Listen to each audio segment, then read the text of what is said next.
Let's see. Marks and traits of the cult guru. They do not typically like you doing well. What?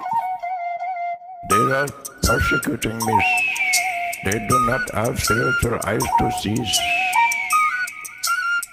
Therefore, they must take down what they do not understand. That's that booger whistle, baby. They're energy vampires. That's that booger whistle, baby. I got a booger whistle flute. They're energy vampires. That's that booger whistle, baby. Oftentimes, the communal living that the guru demands doesn't match up to the guru who's driving around in a freaking Rolls Royce. What? How many swamis got a dang Rolls Royce? What? I had vision last night. The ascended masters came down to me. They says, Swami, you are to get Rolls Royce. That's that booger whistle, baby. They're energy vampires. That's that booger whistle, baby. I got a booger whistle flute. They're energy vampires. That's that booger whistle, baby. How many Rolls Royces you got? Get over there in that communal living. By the way, get out of my Rolls Royce. I heard he's got 14 Rolls Royces. And by Monday, he would have 15. That's that booger whistle, baby. They're energy vampires. That's that booger whistle, baby. I got a booger whistle flute. Romania, in a Christian family, Pentecostal. I was born in Romania, in a Christian family, Pentecostal. That's a damn church right there. That's time for the church, son. We about to have an eyes wide shut church party in the basement. That's what they call the after party. Y'all ever heard of the after party? You know what I'm saying? I was born in Romania, in a Christian family, Pentecostal. I was born in Romania, in a Christian family, Pentecostal. I put my key in the ignition. I'm fresh out the kitchen. I put my key in the ignition. I'm fresh out the kitchen. Sipping on poking wrong. I'm like, so what, I'm drunk. It's a freaking weekend, baby. We about to have some church. I was born in Romania, in a Christian family, Pentecostal. I was born in Romania, in a Christian family, Pentecostal. That's a damn church right there.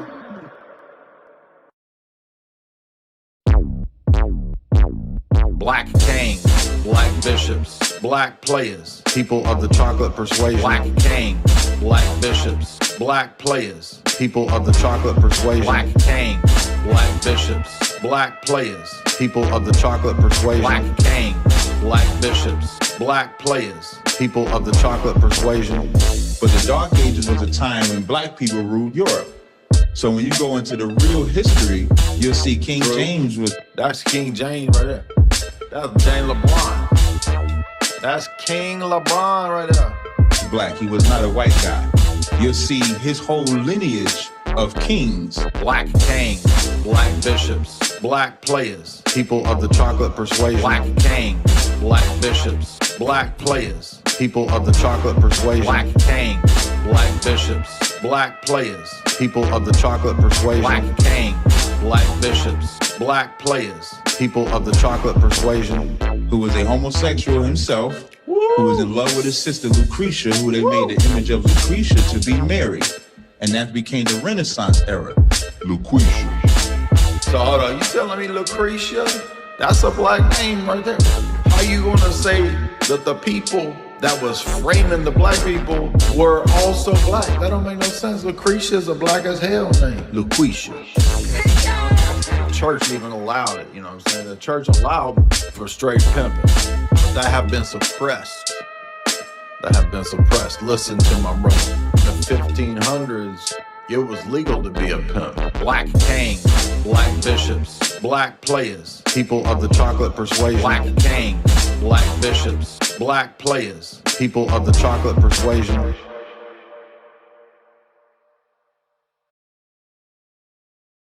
You are in a cult. You are not in a church. You invented your own church. Excuse me, you're just making an assumption that all the saints agree. They do. They do. I can go read them. You have no saints. You're a goblin, a demon, a boomer tard. A demon, a boomer tard. You're just making an assumption. You're a goblin, a demon, a boomer tard. Excuse me. A demon, a boomer tard. You're a goblin, a demon, a boomer tard. Have no saints. A boomer tard. Excuse me. A demon, a boomer tard. A demon, a boomer tard. You're just making an assumption. Are all the councils inspired and inerrant? The ecumenical synods, yes. So all the ecumenical synods are inspired and inerrant. Correct. How do you know? Because the Holy Spirit leads us to know the truth. How do you know the Holy Spirit leads you to know the truth? Because they're in accord with all the other ecumenical doctrines, all the other testimonies of the saints and the scriptures. You're just making an assumption. You're a goblin, a demon, a boomer tard. A demon, a boomer tard. You're just making an assumption. You're a goblin, a demon, a boomer tard. Excuse me. A demon, a boomer tard. You're a goblin, a demon, a boomer tard. Have no saints. A demon, a boomer tard. Excuse me. A demon, a boomer tard. A demon, a boomer tard. You're just making an assumption. You're a goblin, a demon, a boomer tard. A demon, a boomer tard. Excuse me. A demon, a boomer tard. A demon, a boomer tard. Have no saints. You're a goblin, a demon, a boomer tard. Excuse me. A demon, a boomer tard. You're a goblin, a demon, a boomer tard. You're just making an assumption. A demon, a boomer tard.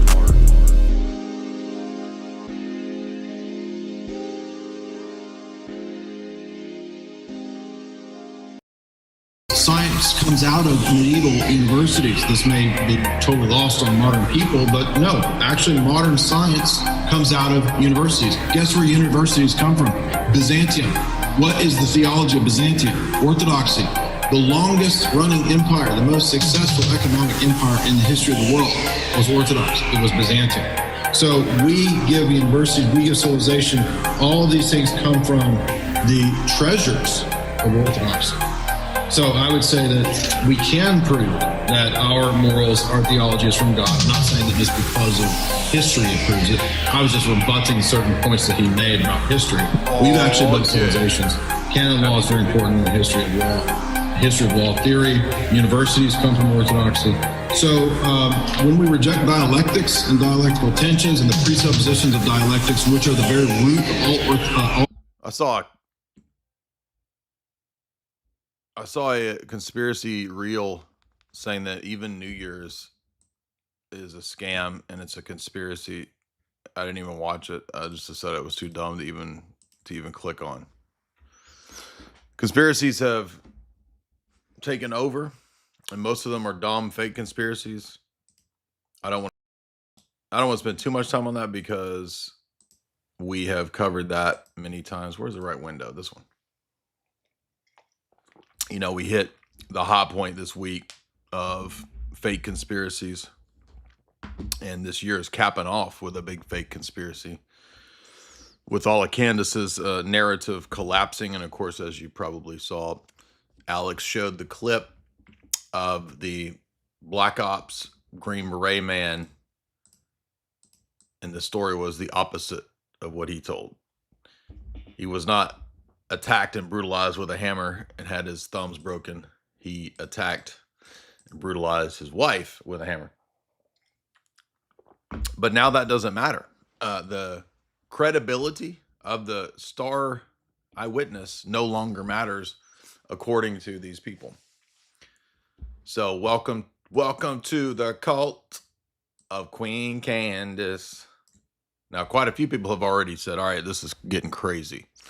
But in my estimation, it bears all of the marks of an op, of some form of an operation. But we're not going to spend too much time on that. I just wanted to give a little bit of update because that's what's happening right now. JB says, can 2027 be the year of punctuality? Do you want me to cease being a BIPOC person? Because that's racist. Gabe says for $10, Happy New Year. Happy New Year. Happy New Year. Happy New Year to you. Happy New Year to you. That's just generic foreign man singing. Were you ever unsettled or afraid of certain philosophical ideas when you studied philosophy? No, because I already had studied Precept and Tag hardcore. And so when I went into the university and was faced with atheism and nihilism and existentialism and all these different, non-coherent theories, none of them were very convincing. So no, I didn't find any of that to be a significant challenge to my worldview. I mean, I've since kind of changed my worldview, but studying Bonson and Tag and Precept even before college helped. Do you have any ideas on how to work through it? Yeah, I would get, my philosophy course is good for that. It's intended to kind of be something akin to that, where you kind of get armed with the equipment intellectually to not fall prey to that kind of stuff. So in the show description is my philosophy course if you're interested. By the way, everybody's being very generous. We're going to have a mega stream. It's hopefully we're going to raise a little bit of funds and keep upping the equipment. Good news. We did get another camera. So you like this new camera? I got an actual fancy light, which makes my skincare look pretty. My skincare routine is good and I'm pretty now. You're welcome. Partly due to this fancy light that my friend Mark recommended. I aim to get more equipment. So if you want to help me up the stream, up the game in 2026, we all about that. We all about that. I don't know nothing about that. Catch me outside. How about that? Skippy says, all right, Lucretia, come on now. Listen, a wizard arrives precisely when he intends to. I ain't on Hobbit time. Hush your mouth, Frodo. Rui says for 10, Happy New Year's to the Dyers and to this awesome chat. Yes, Happy New Year's. I'm sure most of you are imbibing. And so that's a perfect time to do a live stream because people are more generous. This is awesome, he says. And the chat is awesome. I agree. Nixie gives 5 memberships. Thank you. Happy New Year's. It's a time of gift giving and magnanimity. Well, Emmanuel sends 200 MXs, 200 Mexicans. He says, excuse me, I say, I'm going to send you 200 Mexicans, 200 MXs. Hushed tones. Happy New Year, my brother. What's up? Maiko, $20. Happy New Year's, my friends. I love you all in the live stream. We got a drunk man right here. Hey, y'all. So, hey, y'all just keep sending them drunk super chats, y'all. That's Happy Wigger today. So, hey, y'all just keep sending them, them fast super chats, y'all. You know what I'm saying? So, it reminds me of high school. We've been laughing about. Do you know how to do the Wigger laugh? You go like this. You go. That's a weird laugh right there. Hey, yo, listen, y'all gonna have to be some generous tonight. You know what I'm saying? Hey, we got a lot of good looking ladies in the audience tonight. Y'all gonna have to be generous tonight. You know what I'm saying? Help these slow boys everywhere. Christ is born. Thank you, Myco Feelings. Brandwell, $50. Y'all already topping it off. Hey, y'all go donate to my wicked chain. Y'all gotta get some grills tonight. You know what I'm saying? Y'all get no money, man. Y'all give me enough money, I might be able to get a grill. You know what I'm saying? I get a new chain. You know what I'm saying? Brand Wolf says for $50, cheesy Bible Man movies. Do the review of that. Happy New Year's. Oh, yo, I'm over here trying to do some Harry Potter. You know what I'm saying? I'm trying to review some Harry Potters. Y'all think I'm looks maxing? I'm you, dude. What's up? I'm you, dude. Listen, when I show up, it's looks maxing right away when I show up. Look at this.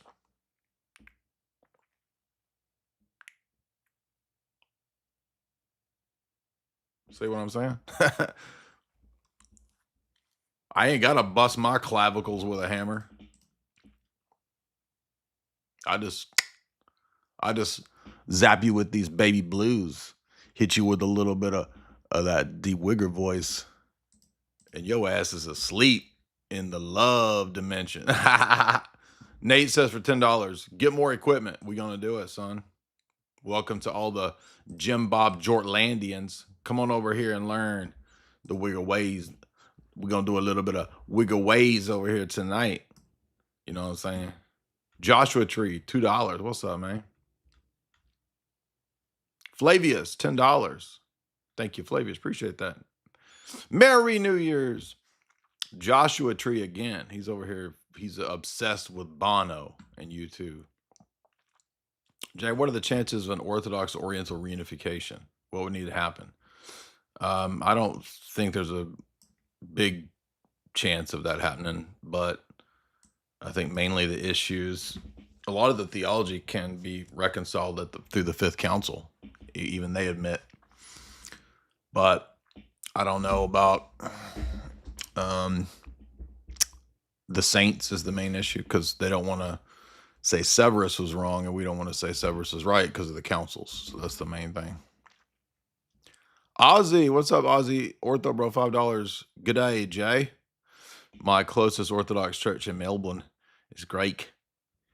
How to know if an Australian Greek church suffers from the same issues of certain influences? Have you mentioned about the US Greek churches?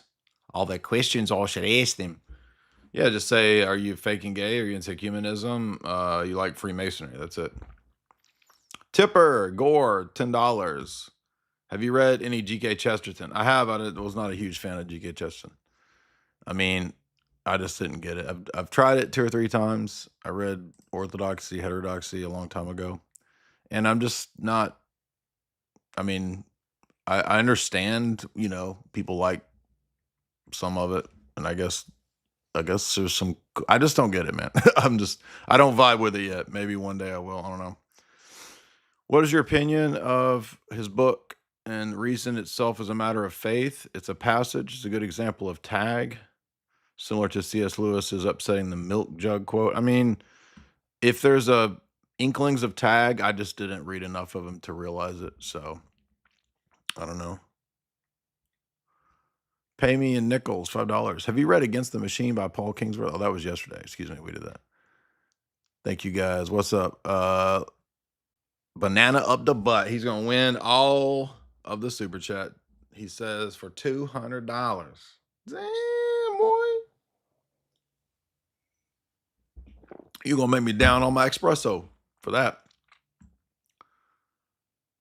Happy New Year's to your family. Check out Jacob Schiff and the Art of Risk book. I didn't even know Jacob Schiff had a book. This is a smart archive man over here. He's over here in the books. He's in the archives. Dude over here in the archives. He's not in the archives. He's up in the Wigzantium archives. You will see that Japan was able to get unlimited financing during the war with Russia through Schiff funds. I did hear that. I've heard actually that the Bolsheviks weren't just funded by Schiff, but also Schiff funded Japan against Russia. And I forget where I read that, but recently The revolution later on too was because of hate for Russia. There, with the Japanese bankers funded events worldwide. But if you say it, it's a conspiracy. Yeah, but it's in all the books too. It's like, oh yeah, it's in every official historian. It's in their memoirs. Oh, you're a conspiracy theorist. Well, banana up the butt has the best name, even though it's straight. It's totally straight. If you misinterpret that as you're gay. It's totally straight. He's making fun of TJ Kirk. And this man is an archivist, okay, in Byzantium.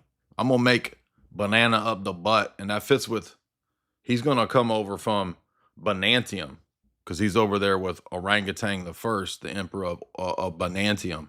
We're going to get banana up the butt over here on Byzantium, where I'm the emperor. We're the supreme. And we're going to make him the archivist. You know what I'm saying? He gonna write the scripts for the history of Byzantium. This going to be a wigger string right here. This Byzantium wigger string. Yo, listen, y'all. I about to do this whole stream in the wigger voice. You know what I'm saying? I remember when I was in high school, we started getting wiggers. You know what I mean? They just started popping up. And we had two wiggers. One was a nerd and was annoying. And then there was the cool guy wigger named David Gorth. And David Gorth was the kind of wigger dude that would do that. That was the David Gorth lab where he goes, what's up, dude?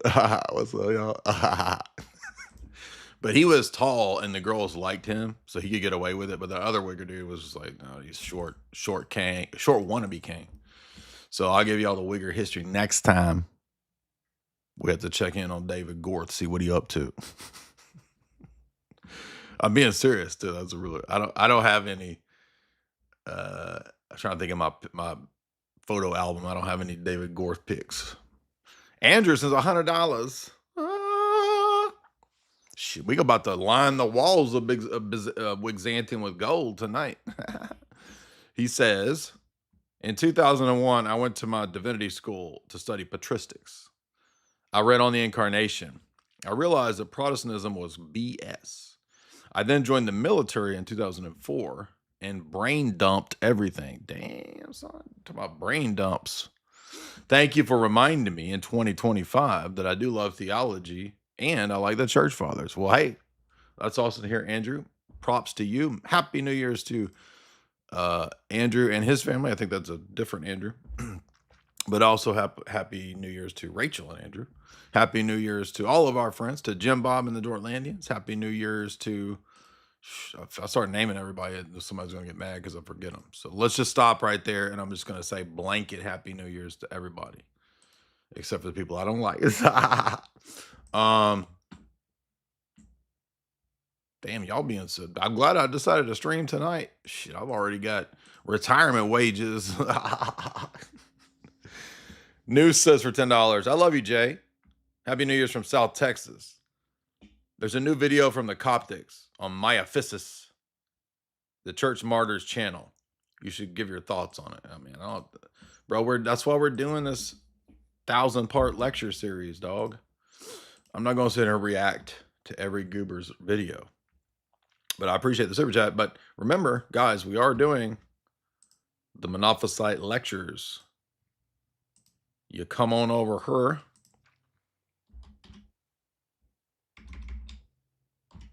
And you go to my channel and you type in Oriental Orthodoxy Refuted. That's it. And you'll get 4 of them or 5. I can't remember if we've done 4 or 5. But it's that booger whistle, baby. I'm just gonna let this play in the background. Marks and traits of the cult guru. Yeah. They do not typically. That flute will get stuck in your head, dude. I will warn you. That's that booger whistle, baby. Let's take a call. What's up, man? Vibe with me. Let me hear your booger whistle. Let's go. Get it going. Unmute. Unmute, dude. Unmute, dude. What's up? You been sitting there waiting. You're not going to talk? Man, I wore a t-shirt to help y'all dummies out. Unmute.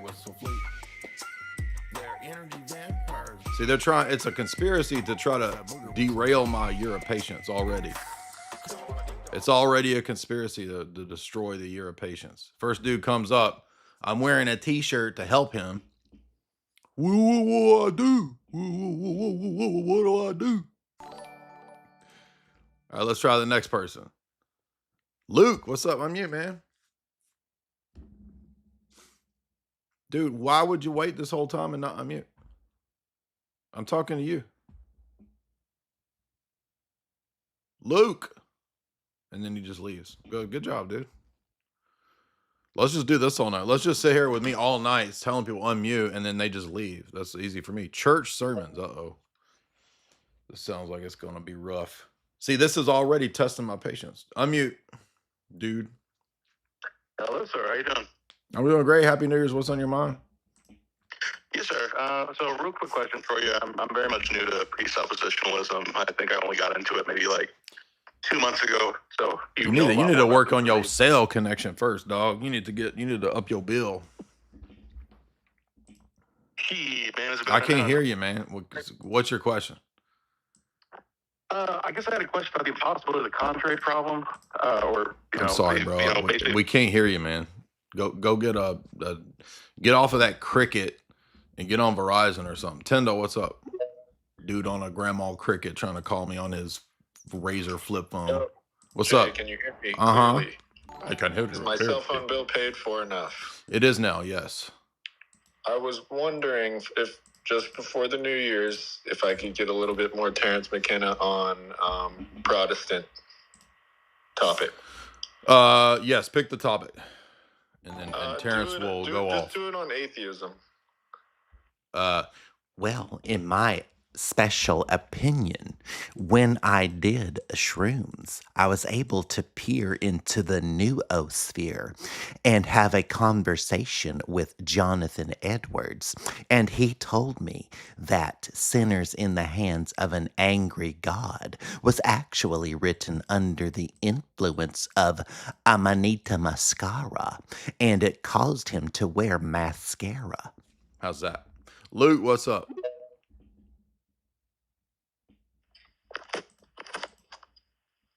Hello.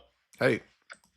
Hey, sorry, Jay. I called earlier, but I thought it went mute, but that was my bad. I ain't taking no apologies. Not accepted. That sounds good. Jamie, could you bring me an Alp, please? They're supported by Tucker. What's that? Nothing. Go ahead. Hey, so I had a quick question for you. So I actually just went to an Orthodox church just past Sunday. I think it was St. Barsabbas Church. But I went to liturgy for the first time, and it was really awesome.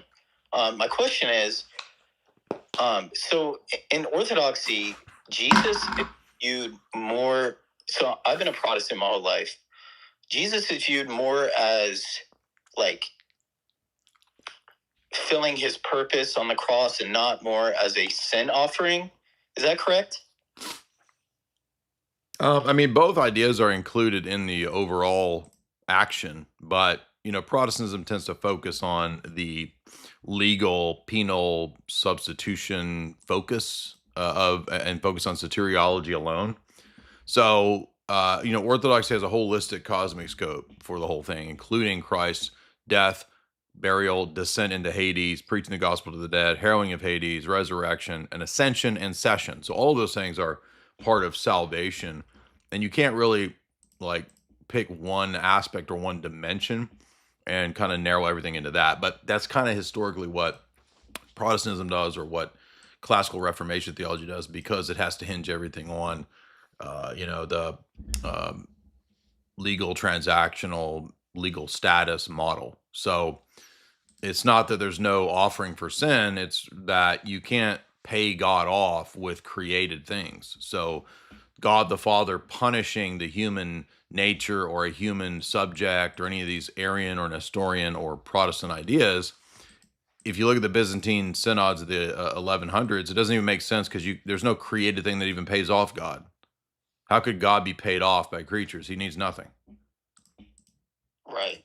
So Christus Victor model is much closer to the Orthodox model. Okay. So like, because it's like, as a Protestant, you know, you learn like, okay, your sins need to be paid before a judge, and Jesus is that, you know, like he takes your place. Is that like? No, I mean, well, there's an element of that, but in the classical Reformation model, Jesus takes the penalty, which is damnation and rejection by God the Father, and pays off that debt, and then you get put into a legal status of free from debt and righteous. But it's all nominalism, because there's no ontological transformation that's the basis. It's just a legal status. And the ancient world was not nominalist, nor was the medieval world until, I don't know, Gabriel Bile, Occam, and these late people. So if they weren't nominalists, then any idea of, quote, being righteous means that you were ontologically really transformed and righteous. Okay. Anyway, I have like 1,000 clips on PSA if you want to check out.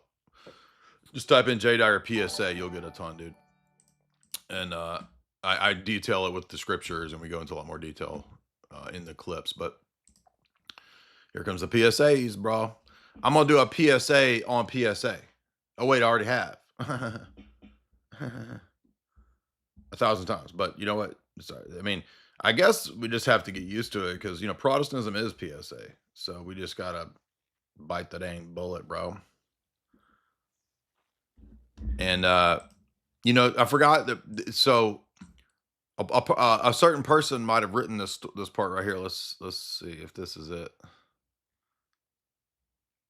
Or wait, did I go to the wrong part? Gear stories, decent, gibberish slop. Oh, the lolly lulelo. I think I went to the wrong part. This from a cinematic standpoint, okay? Jack Black, the Jewish guy, returns to the tunnels. He's mining in the tunnels. He's going underground. This was all my jokes now. Come on, these are pretty good. Plot of the movie. He goes in the tunnels, and he's crafting a sterile god of his own virtual world. That's what he's doing in the movie, right? He's building a god out of blocks. He's creating a transhumanist, idolatrous figure to worship in the mines underground with bloody mattresses in the movie. Come on now. This is pretty good jokes. Okay. You got to admit it. And I know somebody who might have written these jokes. Ties into is the gamification of life. Taking this gift from a creator, the Christian God, and turning it into a game and turning it into a virtual world where there are no stakes and everybody lives forever. This is the plot. This is why Minecraft was originally created. In other words, the real world being overlaid with a synthetic augmented reality, a full-on Matrix-like simulation. In the movie, Jack Black, he's a human, but he's surrounded by digital pixels. He's in the Matrix. I was thinking this when I was watching the movie. This is only possible after a couple generations were quite literally raised on video games and the internet.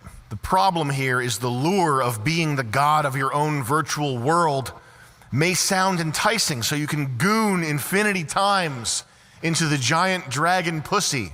This happens in the movie, right? That's how he defeats the dragon, I think. MDE fans will love this throwback. You fire this up, your little nuts are going to start quaking. You're going to shoot hot cum from the Brony game, of course. Oh, yeah, that was the old Sam Hyde joke. But in reality, this is all to make sure that you're nutting inside a plastic pussy, not a real one.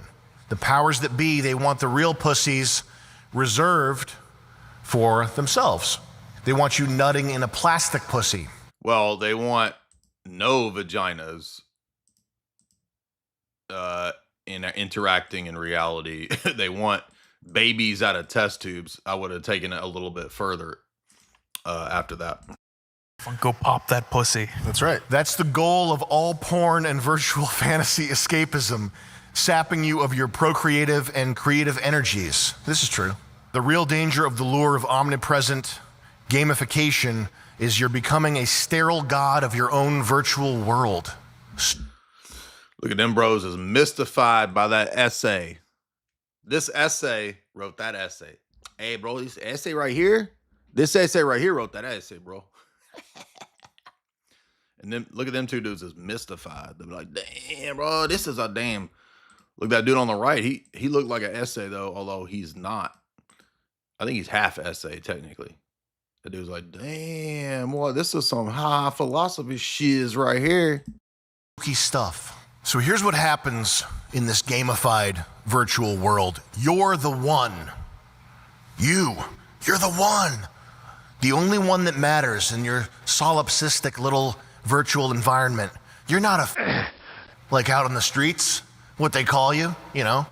You're not all that shit they call you. You're Neo. The virtual sim god architect needs you.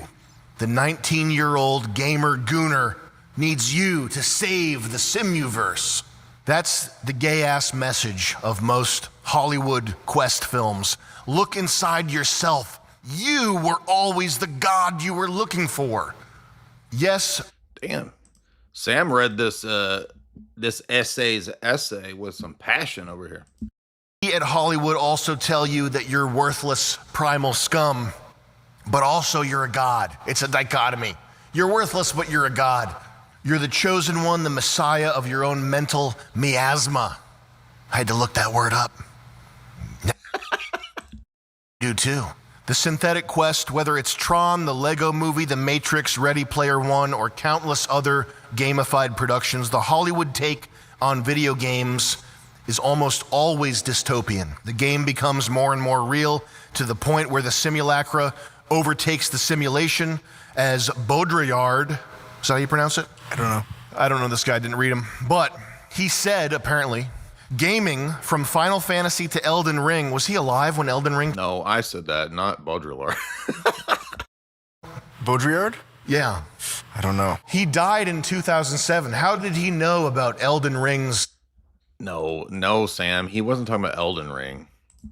Smashing I think success. he got a publisher's copy. He had a preview copy of Elden Ring. He was doing like game reviews. He would have made it an exception if you ask me. I may or may not have spent 2 weeks. I think the assumption was that everything after Baudrillard was also his, but it's not. That's me. It's not Baudrillard. Playing Elden's Ring while crippled with a sprained ankle. Elden's Ring is definitely an exception because it doesn't have a story. It's made by Japanese people. They plot can't tell is a story. gibberish, gobbledygook. It's nonsense. Oh, the soul of fire is the axe of wind. Oh, it's environmental storytelling. Yeah. Oh, there was a whelp who cursed a soldier by this rock. You know what I hate about Japanese stuff? It's like they're always like weighed down by their powers or something. Like they're walking and they're like, oh, my powers. Like, shut the fuck up. They make it overly complicated. Right. Kojima. Anyway, that was an interesting experiment to hear Sam's take on my essay. Chase Haggard, what's up? That's the proper French pronunciation. Chase Haggard, what's up? What's up, man? What do you want? Why'd you call me? I would never ever call you. I promise you that. You literally posted on Twitter asking me to smash earlier today. That was actually a call to everybody. I'm the Bonnie Blue of debate. To come smash. I'm the Bonnie Blue of debate, and I'm asking everyone to come and smash me, but of course, no one ever will. I'm just confused because you didn't wish me Happy New Year, but you're texting me, asking me to smash, and then you call me on Twitter Space while you're on YouTube like you are right now, and I'm just getting mixed signals. This is super freaking gay, man. What's your question? Unmute, dude. How about mute, dude? I am. I'm gonna put on another shirt when Chase calls in, and it's gonna say mute, dude. All right, what do you want, dude? I don't have time for this. You called me. What do you want? Okay. No. Do you have the codes to Elden Ring? How do I beat the boss? That's why I called you. You summon me, and then I beat the boss for you. Next question. Shit. That's getting hot. That's getting real up in here. That's it. That's all right, man. Well, have a good one. Don't call me again. Happy New Year's to you too, and we will never smash. I guarantee you that much. Nausea. Nausea. Chase is an animal. I need to ask Chase about PSA. We need more Hebrew Israelites, man. That was a fun, little spate of debates. And well, there's only like 2 or 3 of them that'll actually debate because they're absolutely insane. But Nausea, what's up, man? Little Nausea, what's up? Unmute, dude. Yeah, hello, good night. Hello, good night. Good evening. Okay. Sorry. What's on your mind? It's 3 a.m. for me, my bad. Good I was morning, bro. wondering what you, thank you. I was wondering what you think of the philosophy of history and perhaps the framework of Spengler. I like Spengler a lot. Decline of the West is very insightful. Has a lot of parallels to the book of Daniel.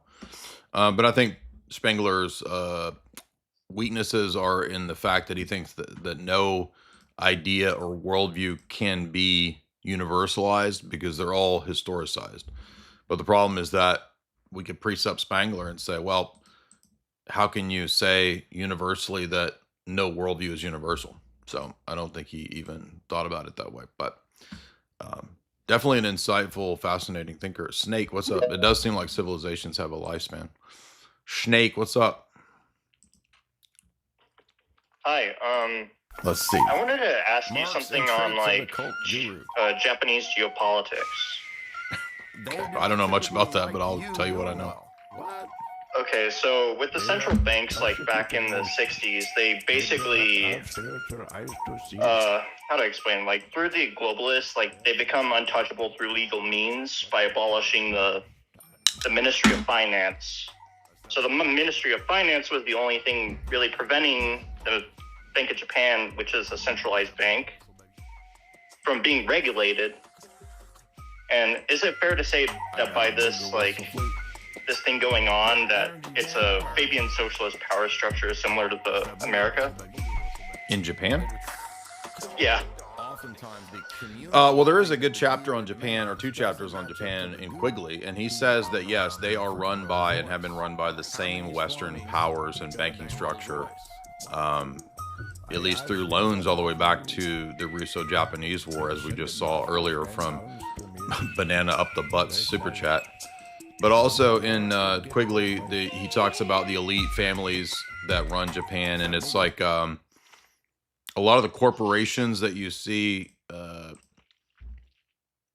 want to say like Mitsubishi. I think those names, those are like old oligarchical clans that rule Japan. So they've been run by an oligarchy, and they're aligned with the West, yes. Yeah, so it's kind of similar to like how South Korea is run by charitable, or like, not Toyota, but like Kia, Samsung, and all these other companies. Yes, and I would guess that it's probably the same there, these elite families and clans. That's where those corporations come from. Last question. With like, say, with philosophy, what can you like explain like metempsychosis in like the Hermetic view?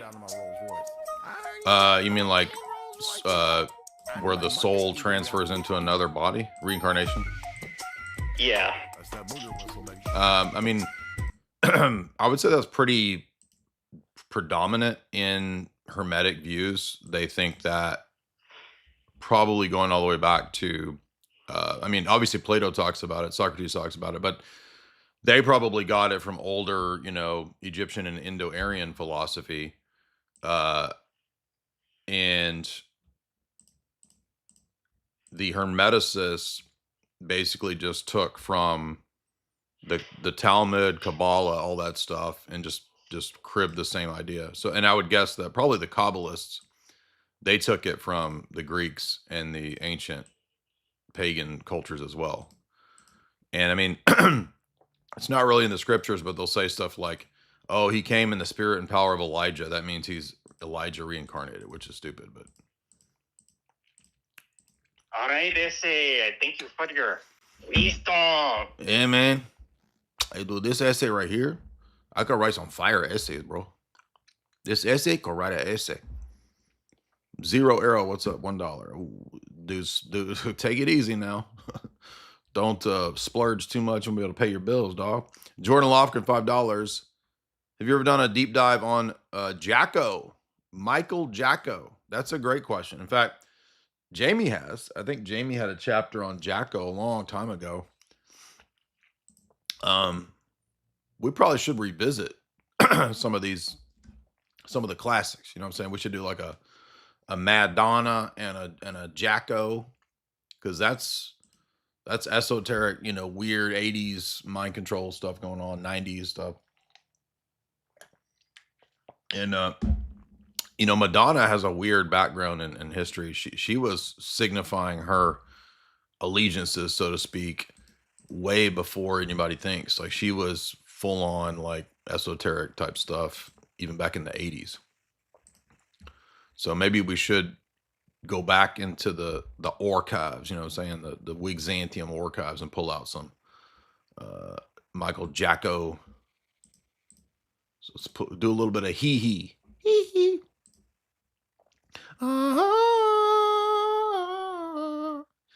How's it go?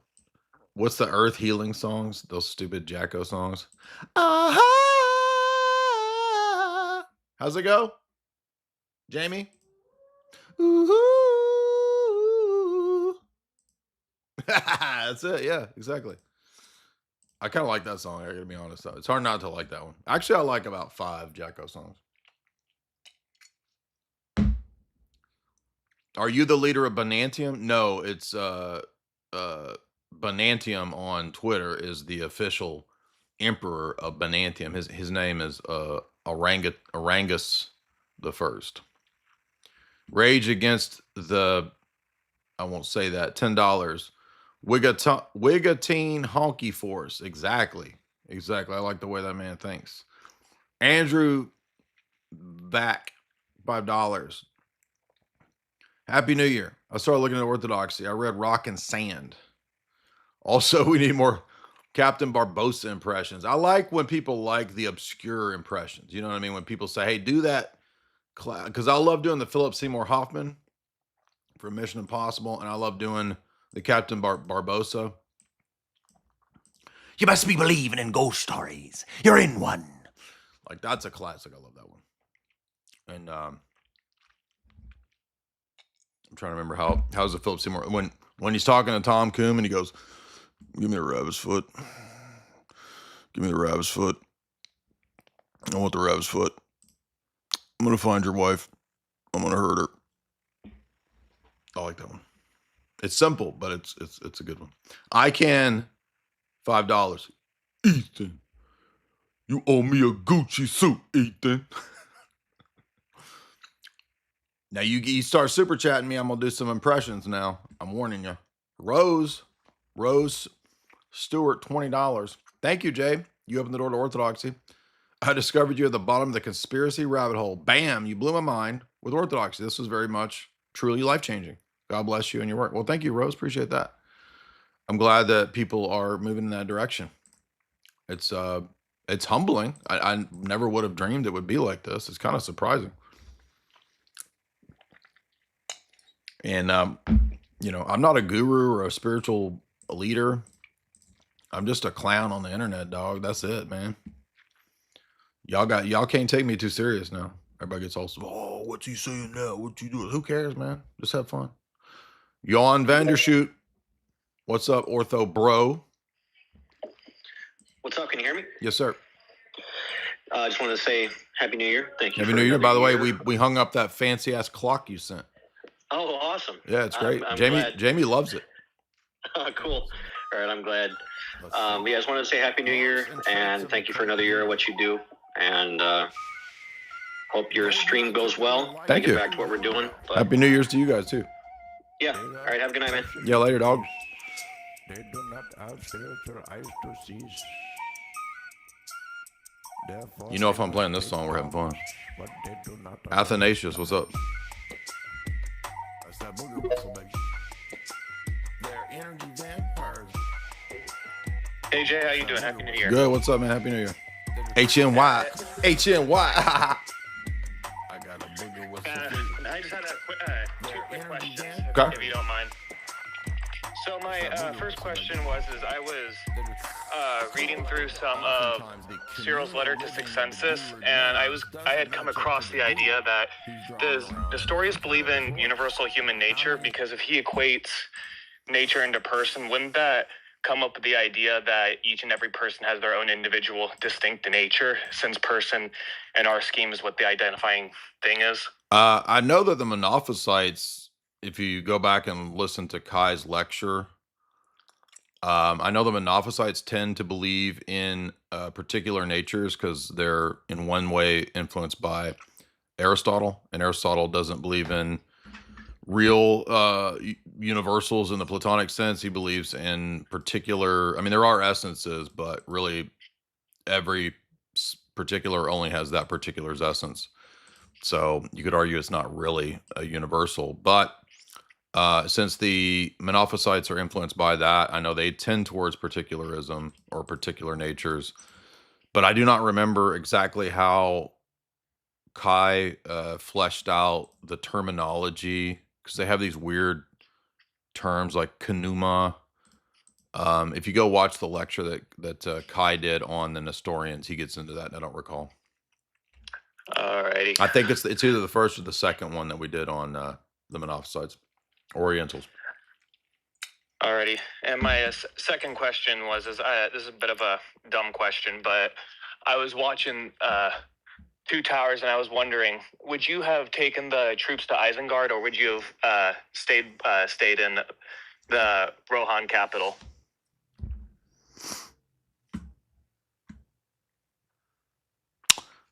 I think you mean remind me. Okay, I'm thinking of Return of the King. Now let's go back to Two Towers. So are you talking about when they go to Helm's Deep? Yeah. Remind me. Theoden took the troops to Helm's Deep instead of staying in the capital, Rohan. Oh yeah. Okay. Edoras. Yes. Edoras. Gotcha. I don't know. That's a tough question. I don't have enough lore fresh in my head right now. Although I did just rewatch The Hobbit, and I refreshed myself and brushed up on a bunch of Hobbit lore. But it's probably been 3-4 years since I watched Two Towers, so I apologize. I don't remember some of that. Can you give an update on Esoteric Hollywood orders? We are down to the last 79. That's all I can say on that, bro. I promise you're gonna get your book. Okay, so you guys don't have to message me and ask where's the book, when's it coming. I promise you're gonna get your book, man. By the way, this interview popped off for some reason. I'm not sure why. This old clip, which is a good one, suddenly got 25,000 views out of nowhere, which is pretty good for a new clips channel right here. Everybody seems to be enjoying the fact that Mel Gibson's conspiracy theory movie is what first kind of red-pilled me in the conspiracy sense right there. So check that one out if you didn't see it. Yeah, I would like to reread Lord of the Rings. Problem is that it takes forever. You know what I mean? It's just I read Lord of the Rings and The Hobbit years ago. Obviously, I've seen the movies many times, but they just like my hair in that video. But I don't remember all the. I mean, it's a whole, it's a whole world of its own, and a lot of the lore I've already forgotten. But I do want to get back to it. Disaster Chief. It'd be really fun to just do a lot of lit streams. The problem is that nobody will come to the lit streams. If I talk about Sweet Candace and her conspiracies, what conspiracy movie? Conspiracy Theory. Mel Gibson. Conspiracy Theory. That's the movie. If I talk about Sweet Candace and her Q drops, I'll get 30,000 views on a live stream.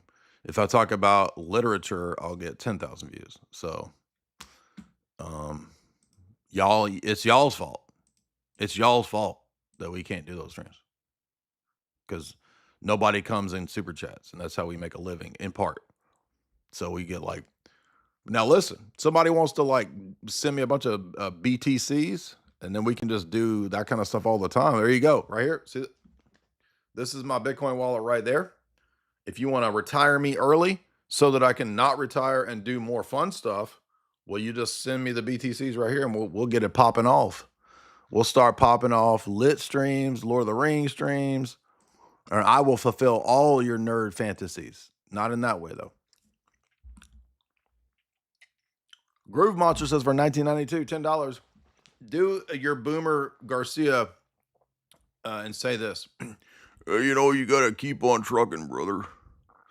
You know, I was in Nam on a vision quest, and, you know, I was out there and I seen over the hill.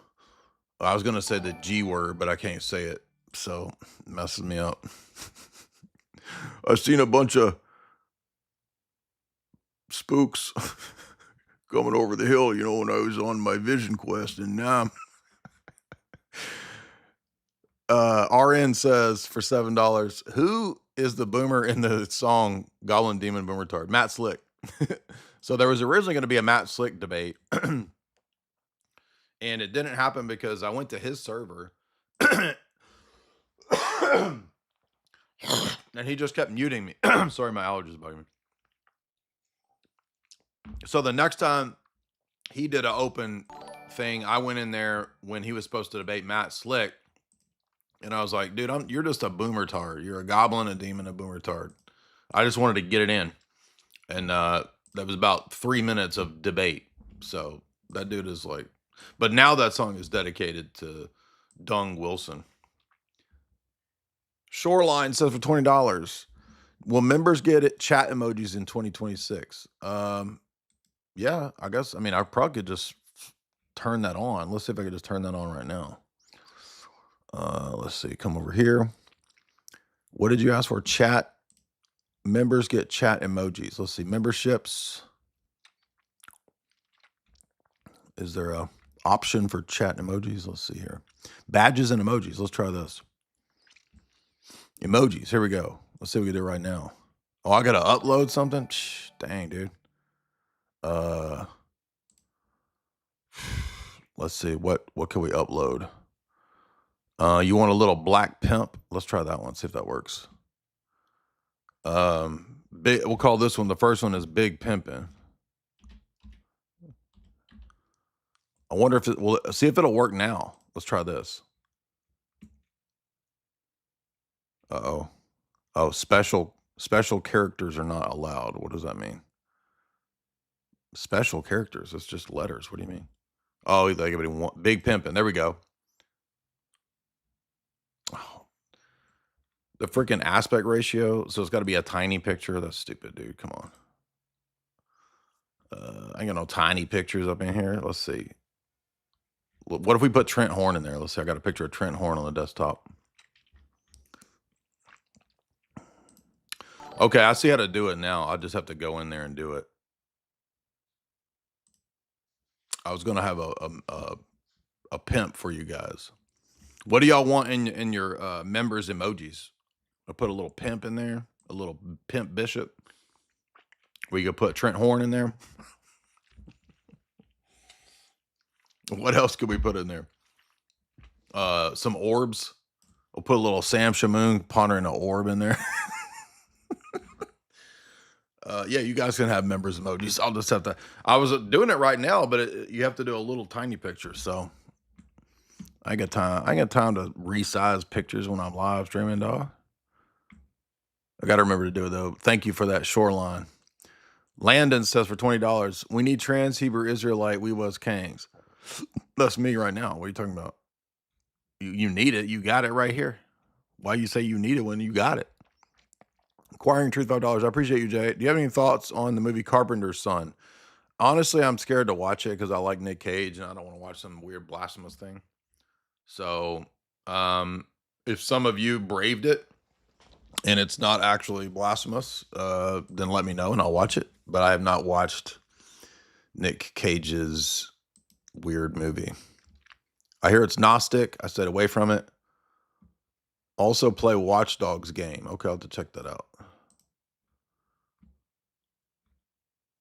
That could be a weird game. you're a watchdog and you just got to sit there and like bark.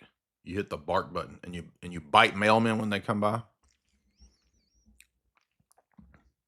Josiah Leron, $20. One of my 2025 highlights was meeting you at the Athens Jerusalem conference.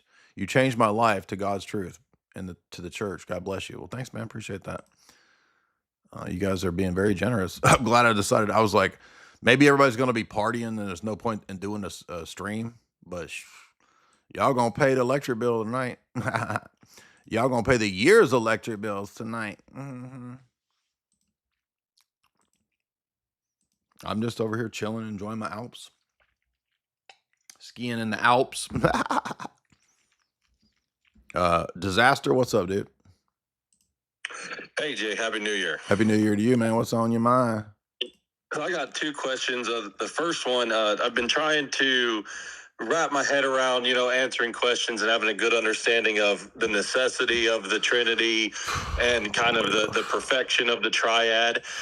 Today I was listening to at the tail end of your top 10 objections to tag, where you go over this exact point and you read through Maximus and those other two theologians. And forgive me if I butcher this question, because I don't know how to ask it exactly, but my understanding is, if it was like a single hypostasis, the problem there is if he's eternally Lord and eternally loving, he's got nothing to eternally Lord and love, so it would necessitate this eternal creation, the Masonic problems, right? I understood that, and how the third part of the hypostases kind of breaks that and creates this, eternal activity within God himself. I kind of had a breakthrough and began to understand that, but my problem was, like, that seemed to be the primary objection to a dyad, was the eternal creation part, the eternal architect thing.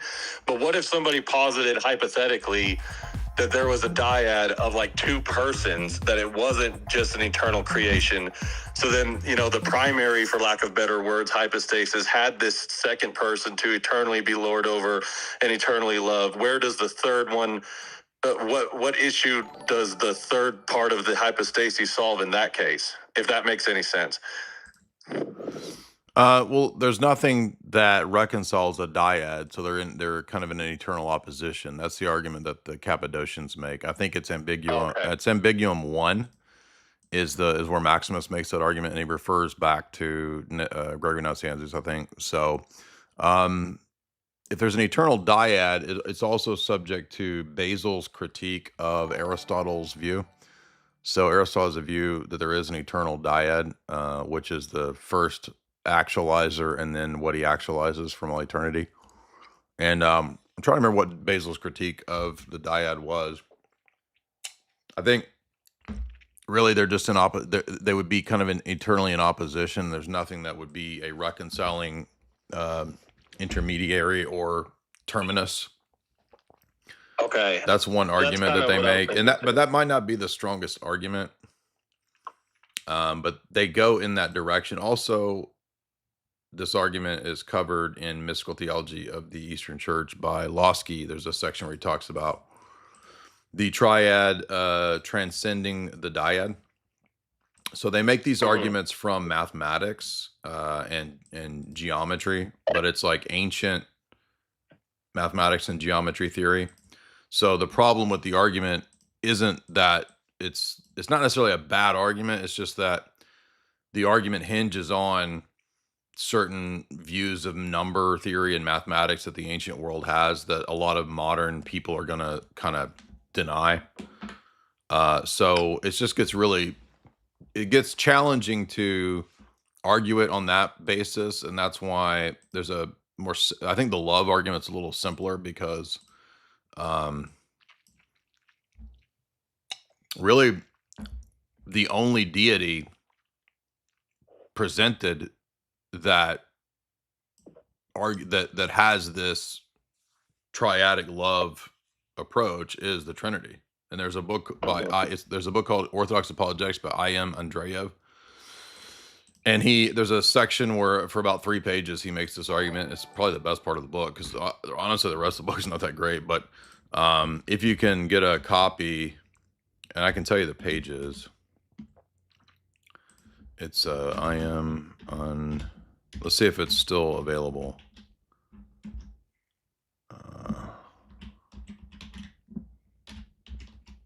Last time I looked, it was out of print.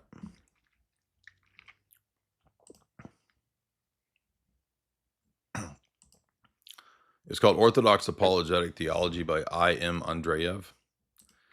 And let me grab the book off my shelf over there because I've already got it noted where that argument is on what page. And you listen to the Booger Whistle song while I do that. Let's see. Marks and traits of the cult guru. They do not typically like you doing well. What? They are persecuting me. They do not have spiritual eyes to see. Therefore, they must take down what they do not understand.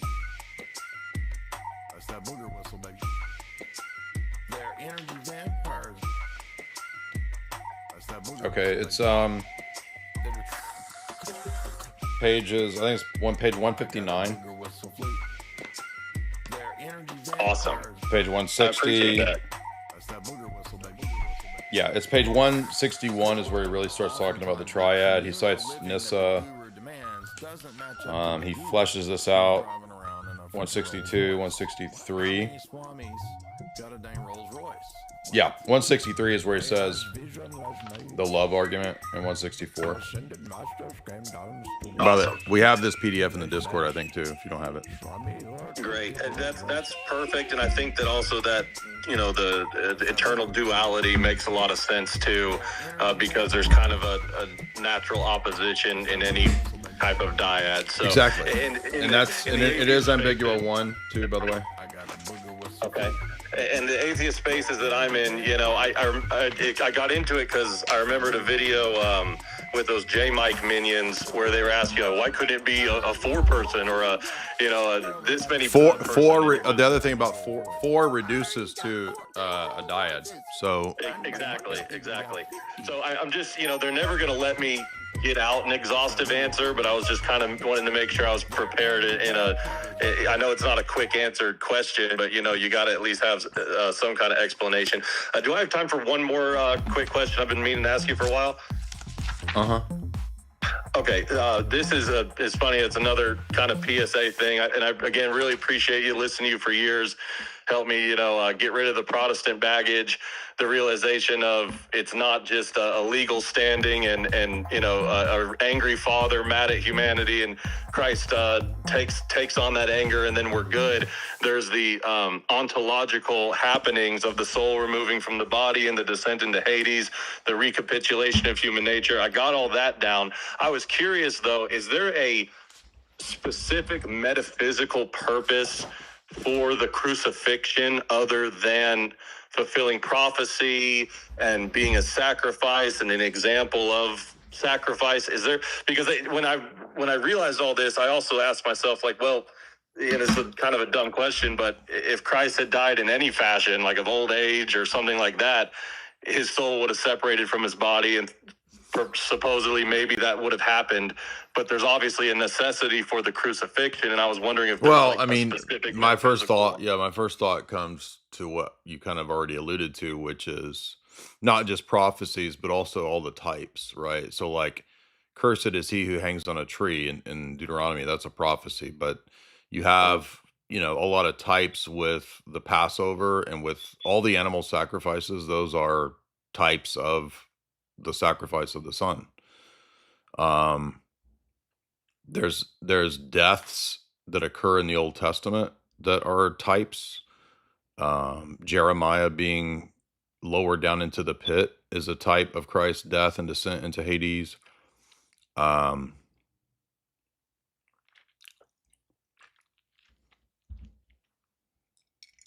thinking of other types that would relate to the crucifixion.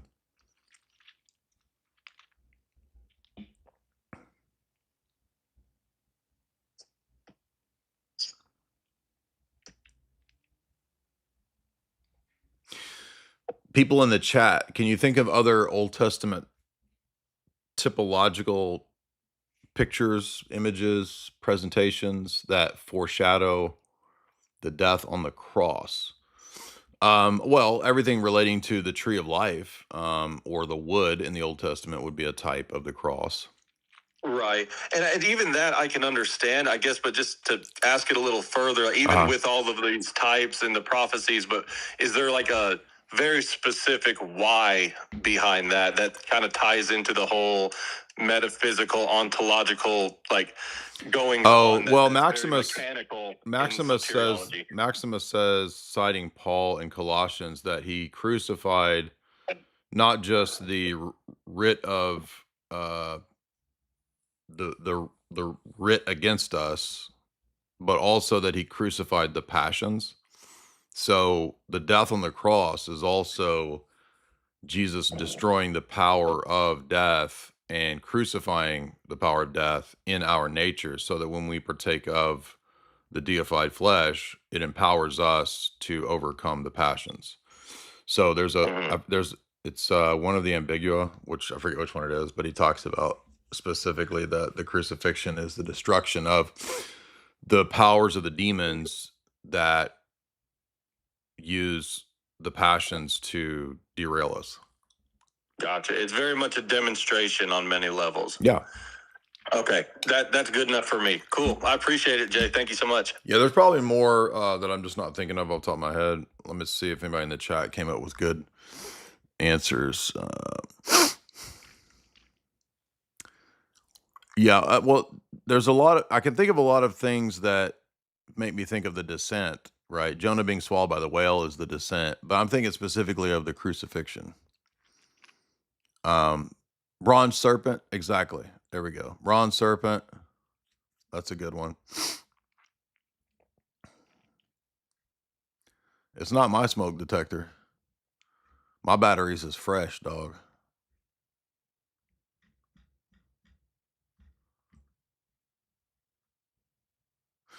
Abraham and Isaac, yeah.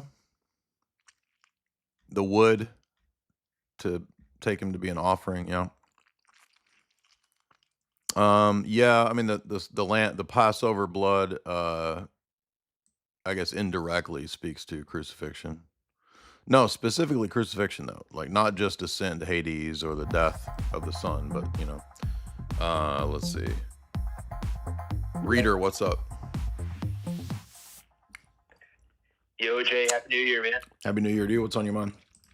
Hey, man, just two things. One, you should definitely play Cyberpunk because one, it's a lot of fun.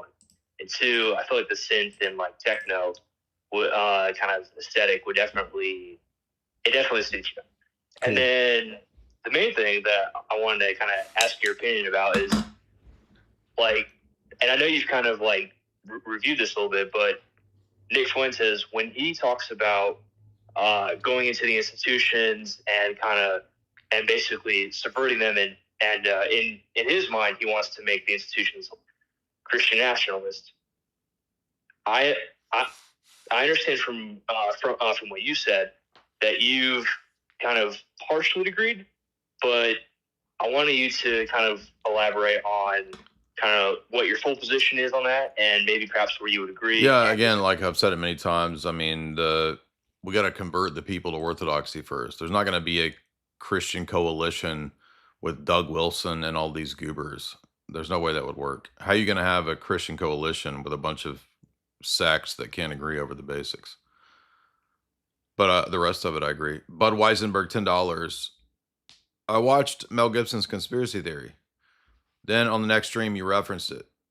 I want you to mention the 3-part name phenomena with assassins. Much love to you, you the realist. Oh yeah, you mean like it's assassins and serial killers too. I'm not sure why. I think the reason they do that, by the way, is because some of the names are pretty common, you know.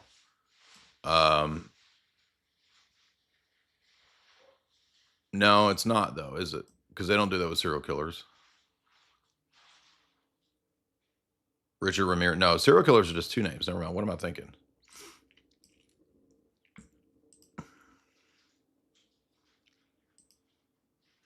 It sounds like there's a war going on outside with the helicopters. Yeah, I mean, you got Mark David Chapman, Lee Harvey Oswald. They probably do that to disassociate them from normies who have the same names. I was about to say John Wayne Gacy, but I was like, that actually doesn't work. So, have you ever been to the Gaza? Have you ever been to the Gaza Strip? Exactly. Skip Red, what's up, dude? Aiden, have you watched the movie Nefarious? I did. I thought it was okay. It could have been a lot better. It was okay.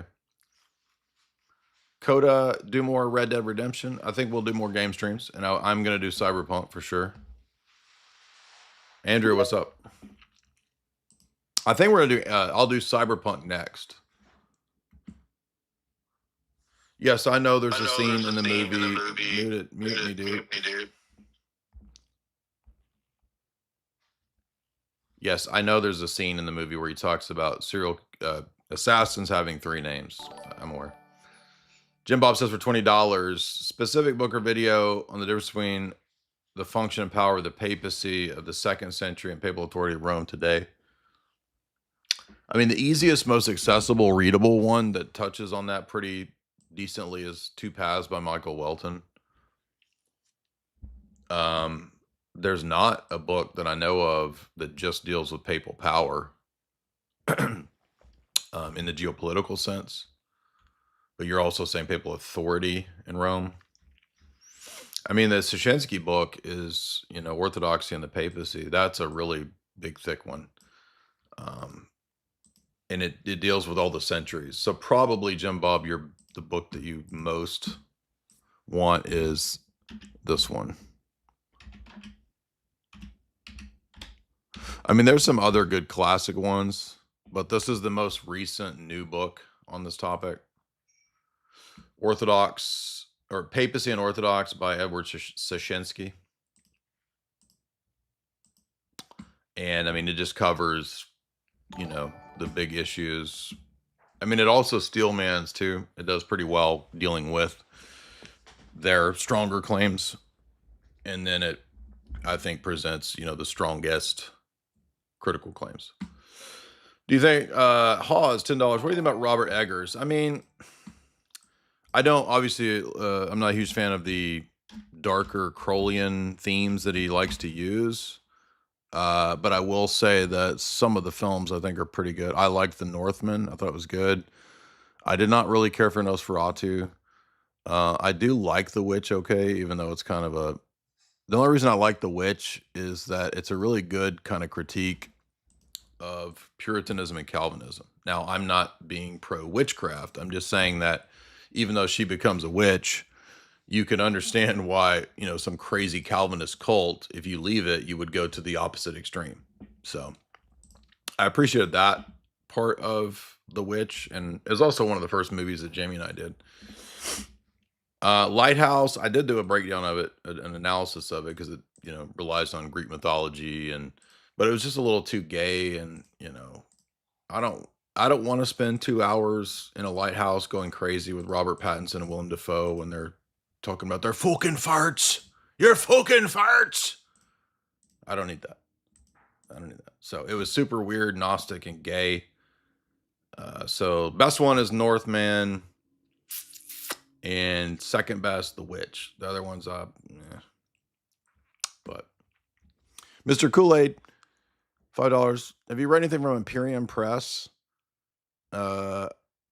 Is that like the far right press? I think I've read some books from that. I think I've read is Yaki's? I've read Yaki's Imperium. Is it printed by Imperium Press? I don't recall off the top of my head. You said you're reading Cultured Thug. Oh, they printed Dark Enlightenment. Jamie read Dark Enlightenment. We're going to do a Neo Reaction Dark Enlightenment stream. What do y'all make of Curtis Yarvin attending an Orthodox church? Pray that he becomes Orthodox. That'd be cool. Yes. No, wait. I don't know if this is Yaki's Imperium by Imperium Press. I don't even know. Let's see what they print.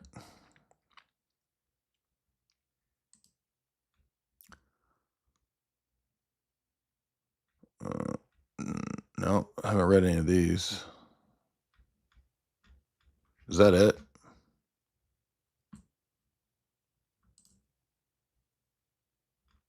Oh, they got a bunch of books.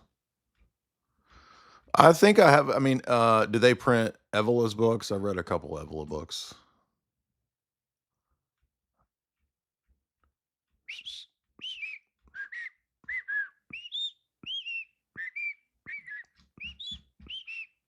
I think I do have a few Imperium Press books, but off the top of my head, I don't remember what titles there are. It's been a while since I've read something like that because I've been focusing on global elite texts, so I haven't really been reading a lot of critiques from the dissident right or the new right or any of that. I do have several books from new right, dissident right people, though. FPV, $10. God bless you. Happy New Year. Thank you. You too, man. Sly Blood, $5. Would Deuteronomy 21 refer to Judas? Let me see.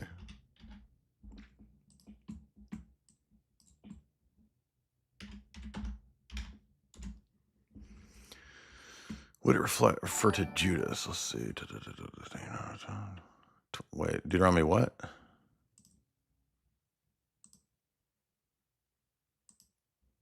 (21, 23).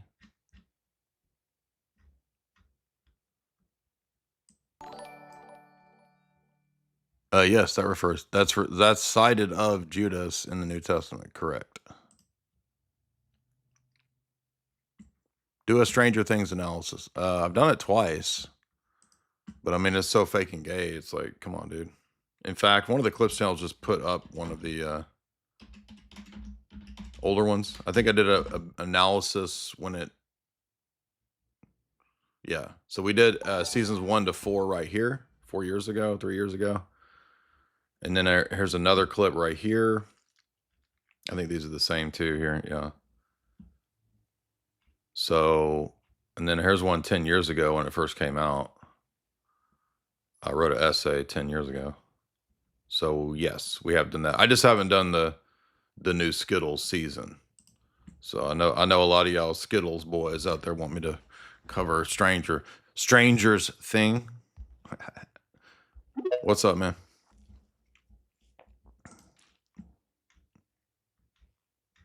I'm you, Andrew.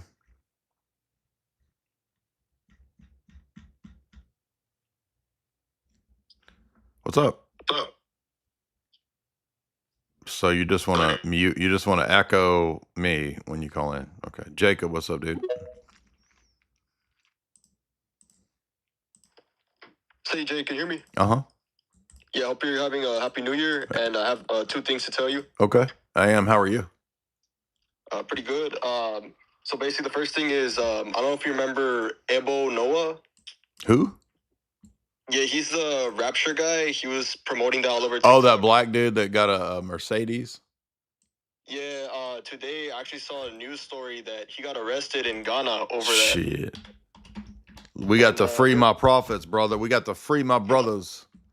The gangs, yeah.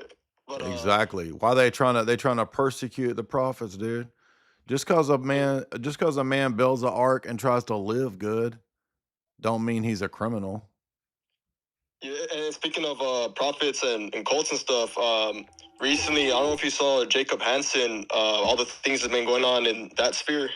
Is that the Mormon apologist? Yeah, recently he's been causing a lot of division with his theology, and he's actually been conceding to Platonism, and they're not really liking that. Really? I did not know that.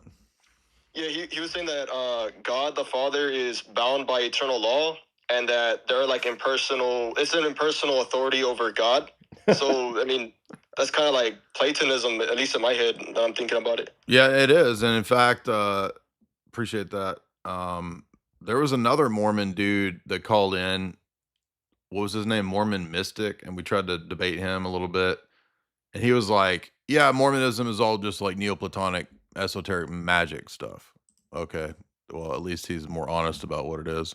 So it doesn't surprise me that they would go in that direction. But I mean, Mormonism is crazy cold, dude. Look at this. Look, it's the end of the world, man. Cut this brother some slack. All he wanted to do was just, have a little bit of drip, have a little bit of a ride before the flood comes. And then they trying to take this man to prison because he bought a $90,000 Beamer, baby. Why are you hating on the black man so much? Why are you hating on a prophet? You just asking to be cursed when you hate on a prophet, son.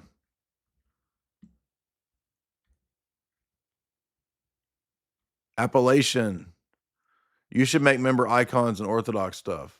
I mean, I'll do emojis just a ton of emojis for you guys because I just realized how to do it, and I'll put a bunch of goofy stuff in there. I'll put Trent Horn in there. I'll put Scam Shamoon in there. I'll put you some crosses. Who else? Put some pimp bishops in there. I'll put you a little Mercedes in there. Y'all could ride around in. I'll put you a little Lord Voldemort in there. I'll put you a actual Lord Voldemort in there. I'll put you a little Dumbledore in there for all you Skittles boys in the chat. Even though he was retroactively gay. Mad Bum, $5. Did you see Edgar Wright's Trio? Hot Fuzz, Shaun of the Dead rolls in. Of course, yeah, I saw those. Those were fun. They were fun. Moral Autist, $5. Is there any significance to Adam not having experienced childhood?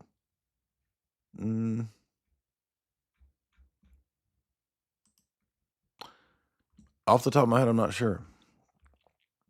That's a good question. Y'all be throwing me some curveballs tonight. I don't know. Iranian American. What's the Iranian?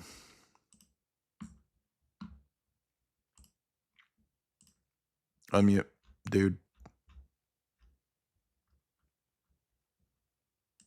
Marks and traits of the cult Unmuted. guru. What is an They Iranian? do not typically like you doing well. What? I don't know what I expected. Persecuting me. It's a lot to expect people to make the microphone work. JB, what's up? Therefore, they must take down what they do not understand. That's that booger whistle, baby. Hey, Jay. Hey. They're energy vampires. I just had two quick questions for you. I was actually raised Mormon, and I am now a new Orthodox catechumen. Good. And I was just wondering, I mean, this may not be completely in your wheelhouse, but you helped me come to Orthodoxy, so I just wanted your thoughts on it. But my mom's still super devout, and as I've become a catechumen, it's sort of become more real for her, and she's just been super distressed about my conversion. And I don't really think I can take like a theological argumentation route with her, because she's It's your mom, just dude. more You're like not gonna- super emotionally invested, Well, of course. Yeah, and like we have family going back on both sides. Like it's all Mormon pioneers. Like she's just very, very in that community. And really, I was just wondering if you had any ideas on, if not to convert her, at least just communicate the beauty of the Orthodox faith to her and just show her the depth and rich history and, maybe some music or something. Does she? Yeah. Well, kind of I mean, ease her soul. you could find that stuff. I mean, does she like documentaries? You could try, sending her the Icon documentary, or send her some music. That's actually the best idea right there. Ernesto, what's up? Invite her to church. Say, hey, just come visit. You don't have to. If you feel weird about it, you don't have to participate. You can just stand there. Do something like that. Let her soak it in. You know what I mean? Ernesto, what's up? Hey, Jay, how's it going, man? Good. What's up? Hey, I came across something today that somebody told me about, and that's in Luke and Matthew. The difference about the historicity of the nativity of Jesus. And I wanted to ask you what your whole take is on it. I think I found my answer already, and how I believe Josephus gets it wrong when he does his history. Yeah, I remember there's actually Sam Shamoon has a good video on this. You can look, yeah, you can look it up, and I think he had a good answer, but I don't know what Josephus says. I've not seen what he says on that. Okay, fair enough. I got one more question. By the way, I wrote notes on this from a Sam talk, and my notes are in Florida. So I don't remember what it is off the top of my head. Okay. Well, I got one more question. Can I ask? Uh-huh.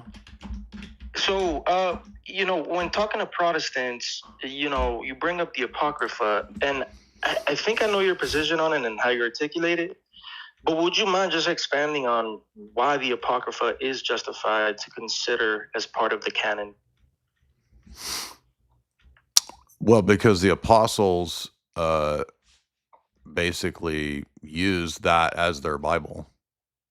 So that's the first indicator, is that they're using the Septuagint, which has the deuterocanonical text. And if you look up New Testament references, citations, and allusions to the Deuterocanon, you'll find dozens and dozens of examples of that. So I'm not saying it's canonical just because it's cited. I'm well aware that there are non-canonical texts cited. But after the apostles, the church fathers are pretty consistent in regularly using it. And even Athanasius says to use the Deuterocanon for catechesis. So by the time of the Council of Trullo, when it affirms the synods of Carthage, that becomes normative for the Orthodox West or East for the canon. But already by the 4th century, you have the apostolic canons, and in the West, you had the Council of Pope Damasus, and both East and West for the 4th century are almost universal in accepting and using the deuterocanonical text. Awesome. Thank you, Jay. Appreciate it. And it's, what is it, Canon 85?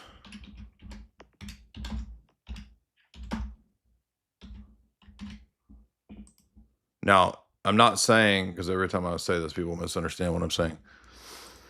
I'm not saying that Canon 85 is setting the canon. Okay, this is just the normative church law in the 4th century in the East. Okay, see that? So it was normative in the East in the 4th century to use the deuterocanonical texts as part of the canon. Okay, I am well aware that Canon 85 also mentions the letters of Clement. I know that. So I'm not saying that Canon 85 establishes the canon. I'm saying that it was normative from this Eastern church law in the 4th century that the Deuterocanon was widely used and accepted as canonical. Okay. At the same time, in the 4th century, in the West, okay, apostolic canons are the norm in the East. In the West, you have the Council of Rome with Pope Damasus. And this is the canon that Pope Damasus affirms and that Augustine affirms. And it includes the deuterocanonical text, 382, okay? So that's the West and the East in the 4th century, almost unanimously using the Deuterocanon. Jerome is the outlier, but let's think about this for a moment. What makes more sense? We're going to follow the canon of the entire mind of the church, East and West, or we're going to pick one dude. Now, if you're Protestant, of course, you're going to pick one dude, because Protestants pick and choose.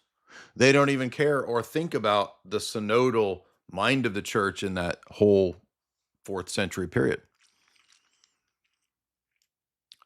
So it's just absurd from the Orthodox perspective. Why would we not go with the normative attitude of the church law in the East and West and instead choose one guy's list of the canon, Jerome? And Jerome has nothing in common with Protestants anyway.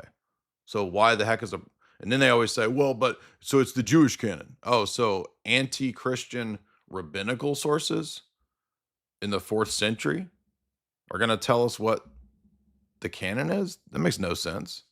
Those are the same people that say that Jesus is boiling in excrement. Why are they going to tell us what the canon is? It's just dumb. Okay, so every time Protestants get into this, it ends up being this sort of arbitrary thing. And at least it makes more sense from the Orthodox and Roman Catholic perspective to say, well, why would we pick one dude? E-Girl, $2. You should add Ibarra and Matt Fradd emojis. You got it. Briar Rod, $50. God bless. Thank you, Briar Rod. That's really sweet of you. Appreciate that. It's the picture of a female, but of course, it's when I say that's sweet of you, it's going to be a dude, and then be, oh, look, he's gay, dude. He's gay. He's calling a dude sweet. I'm assuming you're a girl, Briar Rod, so thank you so much. Appreciate that. You guys have been very generous. Kevin Bacon. Uh-oh. Is this the Kevin Bacon? Does God exist independent of religion? I don't understand the question. Religion is just the term that we give to belief systems and organized cultist activities. So I would argue that God has a religion. I believe it's the Orthodox religion. But the question is framed kind of weird. Noah M. Happy New Year. Does the Nestorian dual subject theology differ from Apollinarianism? Yeah. They're the same. They're two species of the same train of thought in that they make the same error of reducing person or traits of excuse me. They reduce the person in nature, basically. So they have traits of person in nature that they're alternately flipping and collapsing. So Apollinarianism, right, says that the human soul of Christ, the human reasoning capacity is replaced by the logos. So it's mistaking a trait of nature for the person. And Nestorianism has a similar mistake, but goes in the other direction. And that's why Apollinarianism is an overcorrection against, it's an overcorrection against the tendency of Nestorianism, even though I think Apollinaris was prior to Nestorius. But you can see the extremes of both ways. So I think you're on the right track there. Our boss, $50. Does Alex O'Connor have any real arguments? I've not really. I've watched. We've on my channel. We've done maybe how many? 3. Let's see. I think we've done at least 3 cosmic skeptic debates, and I have never found him to be very good. They always seem very low tier to me. I don't understand the popularity, why he's actually popular. So we did a 4-hour analysis of the Trent Horn debate. By the way, I'm not mean to Trent Horn. I said Trent won that debate. Let's see. We covered the cosmic skeptic Ben Shapiro debate, and I said Ben Shapiro won that debate. Maybe we've only done 2. Okay, maybe we've only done 2, but I've not found them to be very sophisticated. I've always thought it's very low tier. I think just people are so dumb on average, literally, that low tier people can blow up. And I mean, just look at Candace's insane conspiracy nonsense. What does that tell you? Like, people don't have discernment. They don't have critical thinking skills. So, I mean, the fact that somebody's popular nowadays just means absolutely nothing.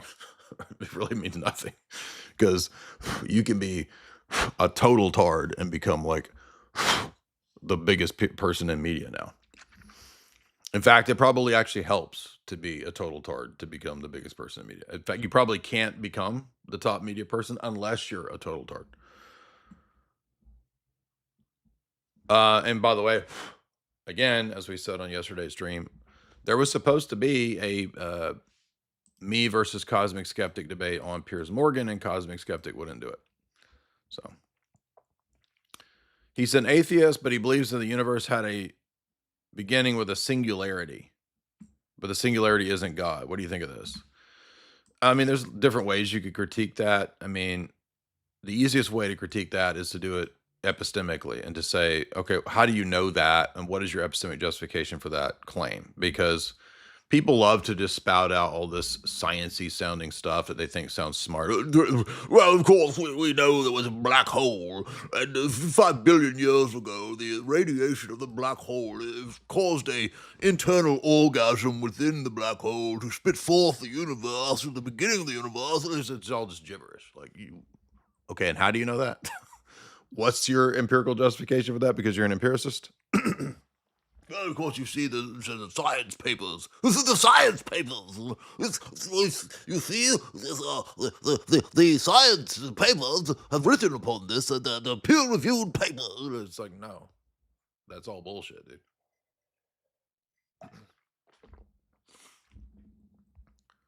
The boxed man, what's up? Did you like my stodgy British atheist guy there? Wins the castle. What's up, man? It wasn't Zizek. I'm mute. Hello. I'm a homosexual. Okay. Funny man. Catholic groiper, and you have to submit to Rome.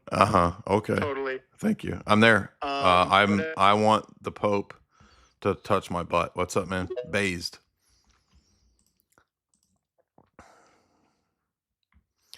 Darth Grumpy. Damn, these are all good suggestions. I don't know what you're referring to, but okay. Oh, wait, he says above that. Darth Grumpy says, for $10, give us Unmute Dude shirt. No, Unmute Dude, this is dumb, and Slow Boy emotes. Go to liturgy also. Okay, yeah, I guess I'll have to pick the best ones. I don't know how many you can do. Based, Unmute. Happy New Year's, Jay. God bless. How are you? Good. Happy New Year's to you. What's on your mind? Thank you, man. Appreciate it. Thank you for your time, first and foremost. One of my goals is once I'm completely catechized and brought into the church, I want to pursue apologetics, and studying a lot of your stuff has inspired me to start reading on philosophy, metaphysics, and also the early church. So thank you for that. I'm trying to arm myself to the teeth because I started late. Now, as far as the questions I have for this evening, I see you run tag a lot. When I present that to my Catholic friends, they say that it's a joke of an argument. How would you see tag being like a high tier? But papism is a serious position. Okay. How would I what? How would you okay, so how would you justify that tag is like a high tier argument for God? Is it just like the user of it, or the what? User. Okay. So they make the claim that it's like a bunch of presuppositions stacked on top of each other.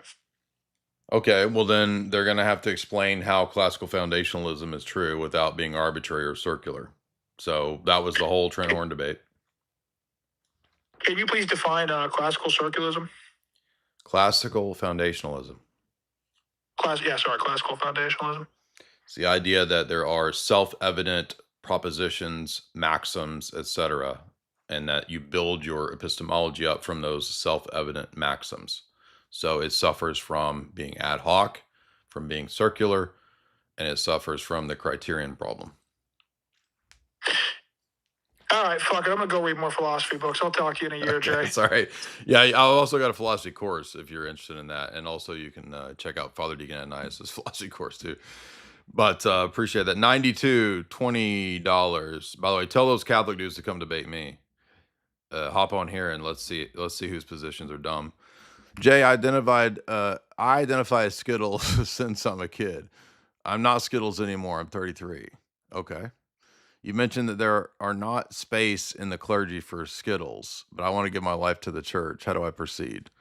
I mean, there's all kinds of things you can do to serve the church without being in the priesthood.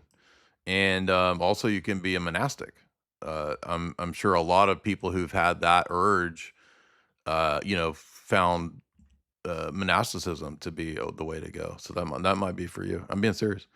Lou Velta, $10. What do you think about GoArk? I mean, there's a lot of ecumenism there. There's a lot of problems. You might want to just go ahead and find a non-GoArk church, but if you only have that around you, that might be what you have to do. It just depends. Some are good. Skippy, $2. Russia just moved nukes into Belarus. Well, It's out of my hands. So I'll send an email to Dugan tonight and try to tell him to calm Putin down. Dark Brain, what's up? You guys are being really generous. I appreciate that. I was about to not even do a stream. I was like, nah, everybody's going to be doing something. They're not going to be on the internets. Dark, what's up? I'm you. Hello, sir. Hey. Hey, Happy New Year.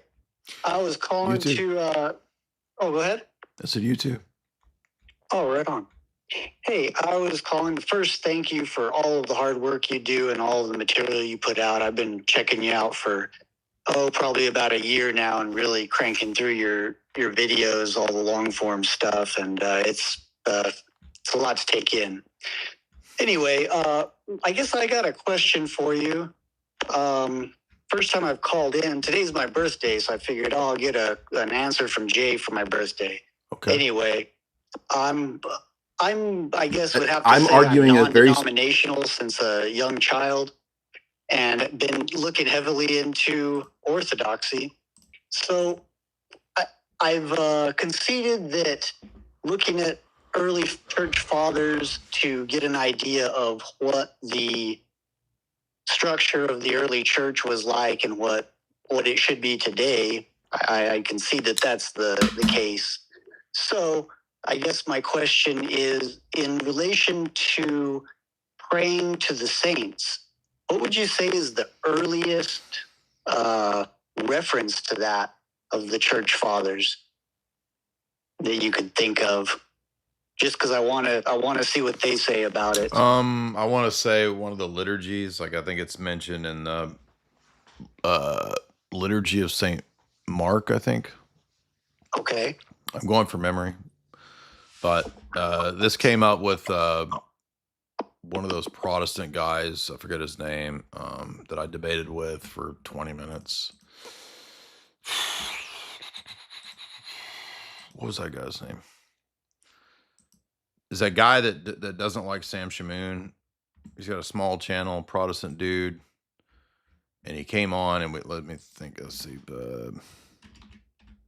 can't remember his name, but I think we got into all this on that clip. What is that guy's name?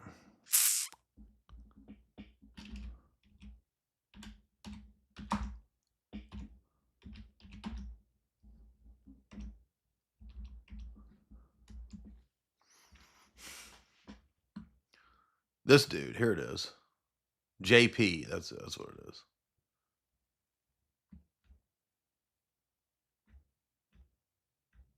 trying to find my clip, not his clip. JP Uncut. That's it. I think it's this one here.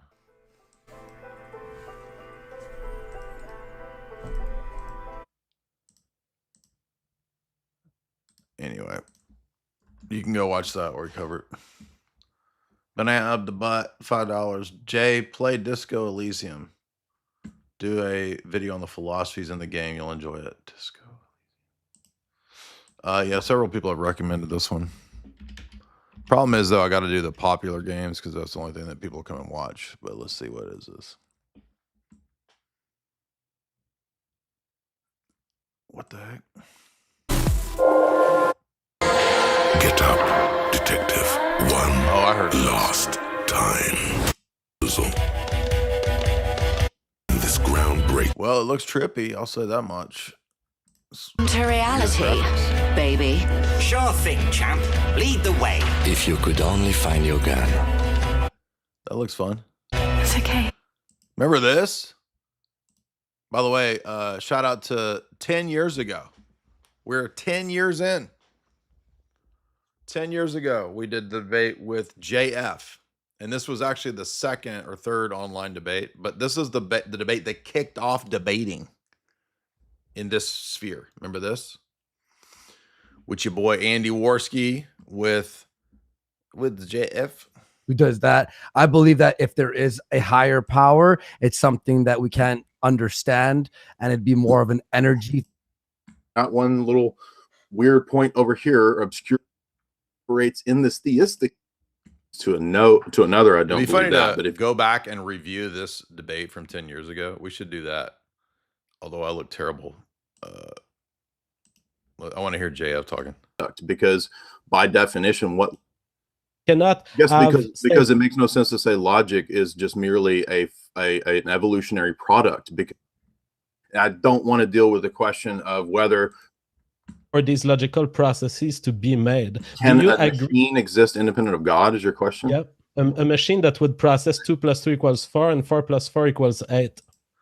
Atheists love these, like, what if there's a world where there's monkeys and cantaloupes, but there was never a God? How would you explain why there is the monkey and the cantaloupe and a machine computer spitting out all the algorithms without the God? It's like, what? Okay. TJ, $5. Jay, I'm a new viewer. What are your thoughts on clairvoyance? Who Claire? Clairvoyance? Who that bitch is? Is there any validity to it? I mean, the Orthodox saints and elders have clairvoyance. What are good books on the subject that aren't fake and gay? I mean, again, I would just say in the Orthodox world, we don't really, we look at our saints and elders that sometimes have that gift, but we wouldn't really trust, like, outside of that domain. Oliver. What's up, Oliver? I am a monkey. I am a machine. What's up? Yo. Yeah. I mean, órale, compa. What? Órale, compa, ¿cómo estás? The trolling has got a... Oh, I'm sorry. I thought you were trolling. Come back, dude. Is that Hyde Church?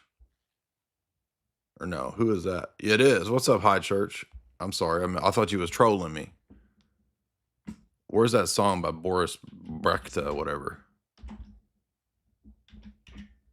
I like this song. Y'all like this? I hope this doesn't ding the copyright, though. This is a good one right here. Is it going to ding the copyright? Let's see. What's up, man? Oh, yeah, it will. Try again, dude. I'm a machine. All right. Go ahead. Yep. All right. So, big fan. I discovered it through Ruslan. Are you the clips dude on Instagram? Yeah. That's good stuff. Yeah, I thought that you were meaning at first. I'm like, this is kind of mean, when I discovered your other clips outside of Ruslan. You thought I was mean? Yeah, I thought you were kind of mean. Dude, you was wrong, dude. You have a reason. I'm not mean. I'm nice. I'm nice as hell, dude. Hey, man, I'm nice as hell. Listen, motherfucker, I'm nice as hell. I love your content, dude. I mean, the thing is...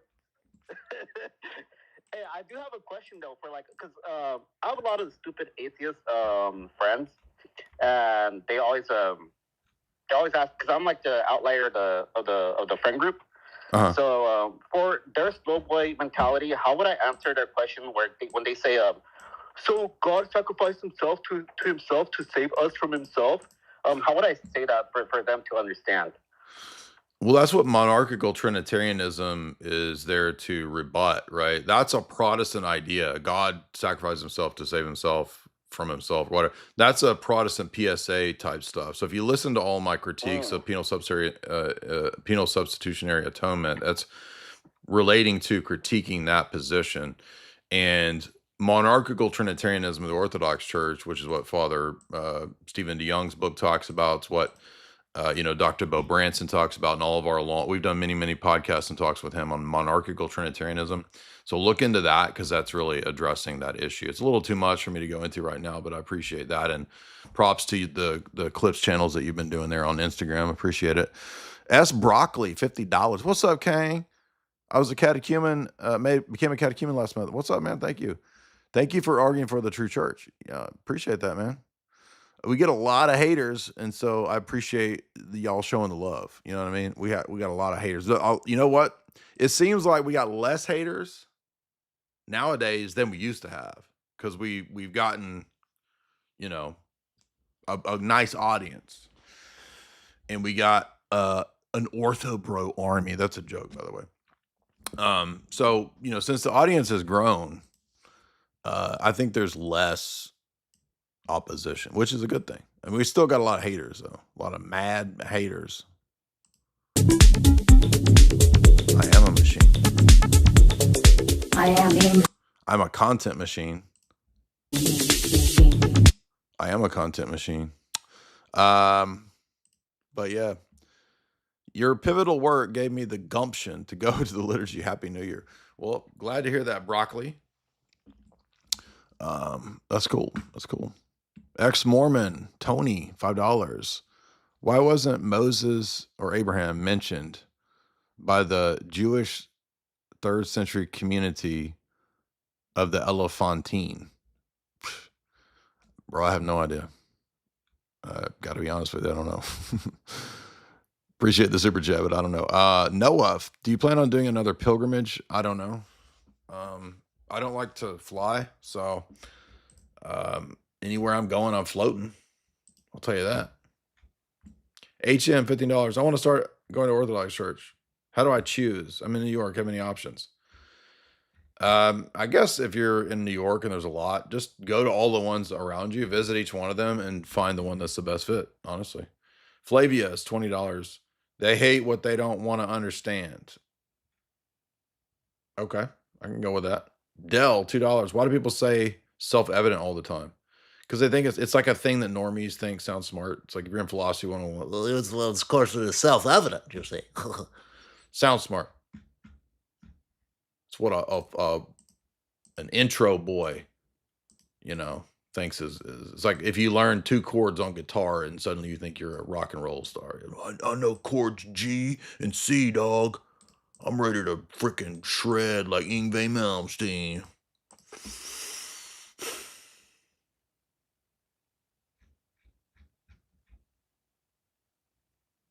Divine Conceptualist, $10. I was arguing laws of logic with an atheist. He says they're not universal. Well, okay. Well, first of all, that's a universal claim. How does he know that? And if they're not universal, where do they not work? Like, where do I go where the laws of logic aren't operant? Right? That's it's a stupid statement, but there's certain logical systems that he mentions, like paraconsistent logic. Yeah, we've just find FDA's comments on paraconsistent logic. We've covered that like 20 times. Now Claris, $5. My brother Lucas introduced me to your work in Orthodoxy. Thank you for all your work. Bless your family. I'm sure Lucas is watching. So much love. Keep fighting. All the best for the year ahead. Thank you.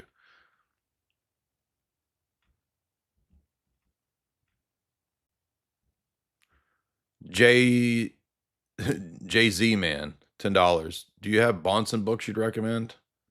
I mean, Always Ready is good.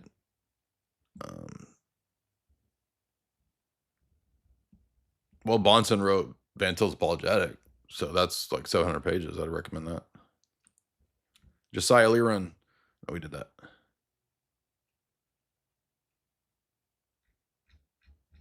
Cool looking guy. Also put the seeds of the serpent inside of you. Appreciate that. Yeah, I know you wanted me to read the Osho voice too. Flavius. No, we did that. It's Greziak, $20. Thank you so much. May the Lord bless you endlessly. Well, thank you, man. Appreciate you guys all being so super generous tonight. I'm really thankful to you guys and to generosity. And, it's like your generosity, because I really didn't think anybody would be on the internet tonight. I figured I'd be partying, but I guess we're in the dystopia, so everybody parties on the internet now. So let's just roll with it. Did you hear about the divorce, by the way? Remember that movie Irreconcilable Differences with Drew Barrymore? And she divorces her parents. Well, turns out Sweet Candy has divorced her parents, Lord Voldemort and the Big O. I like this meme. What else is on my mind? On my mind, on my money, on my money, on my mind.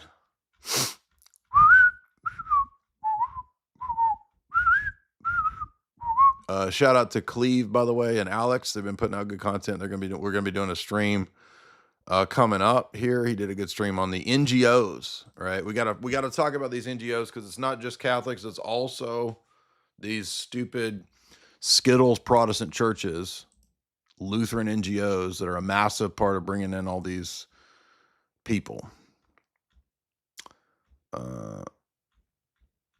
want to make sure I didn't miss any of the news here. I cannot believe how many views this got. Just putting up a book, 52,000 views. That's crazy. I should just post book pictures now. Nixie, Jay, you should play Warhammer on PS5. The story focuses on religious themes and Catholic aesthetics. It's very Gnostic. It's up your alley. It's only a 12-hour playthrough. I didn't really realize what that was. Is that why everybody talks about it?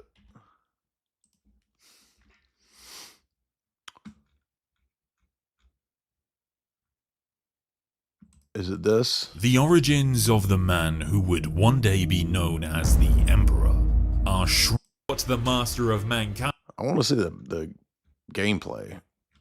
I don't want to hear people yapping about it.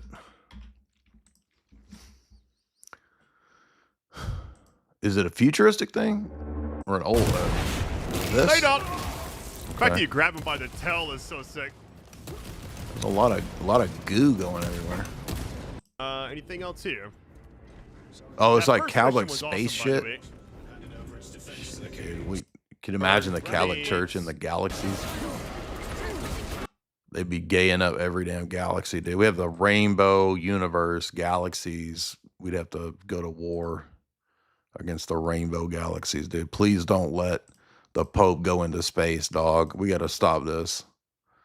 Kiev and Roos, $10. Thank you for all your hard work. I hope there will be another conference. Yeah, we're planning another conference in 2026.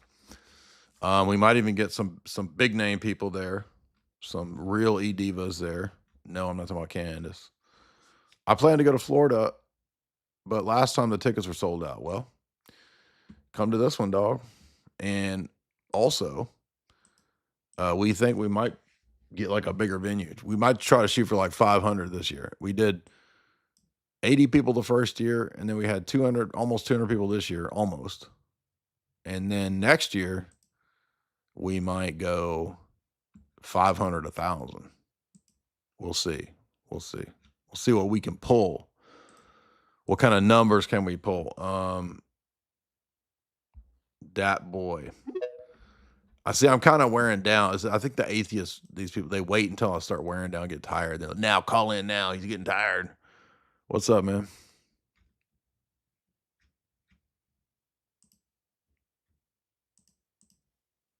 And then he just leaves. I don't understand waiting all that time and then you just leave.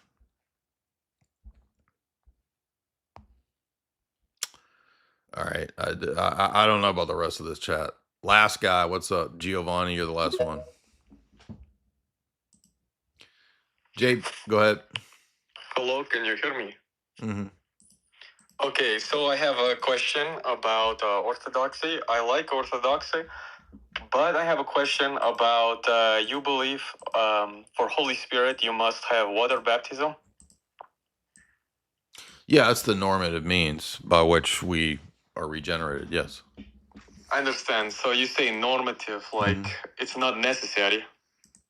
Well, I mean, there can be an exception to where the Holy Spirit comes upon people, even in the Old Testament, without water baptism or the thief on the cross, etc.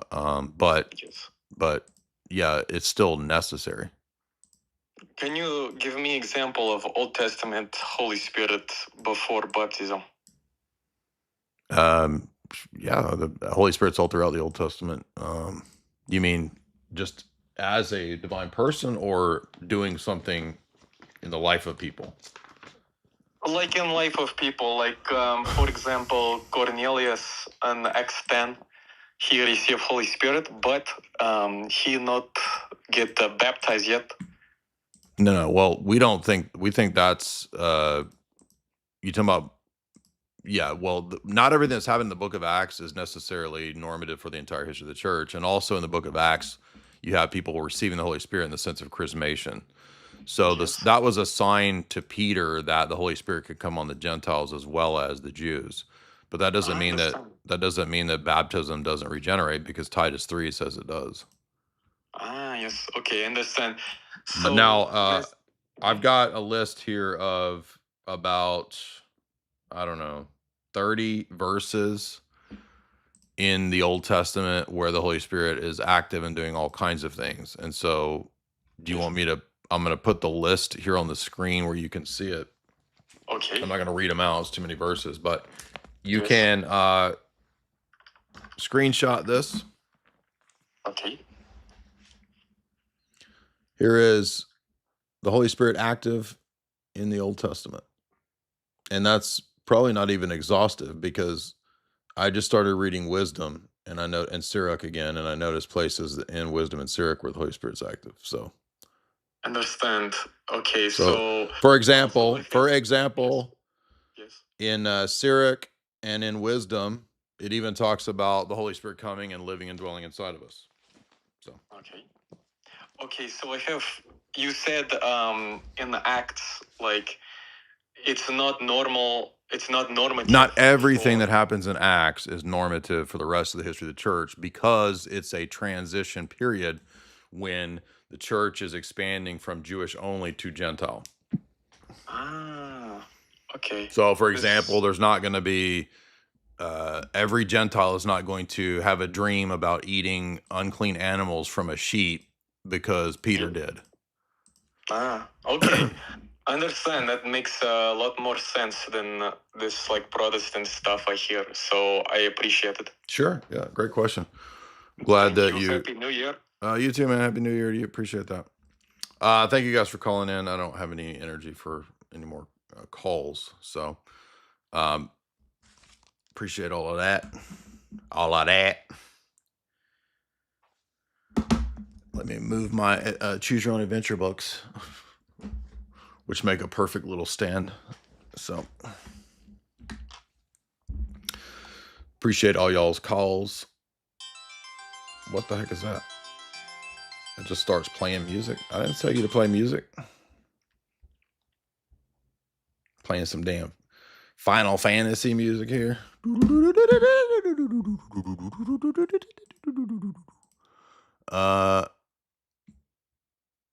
Oh, by the way, did you guys watch the Redacted interview? That was a pretty big interview.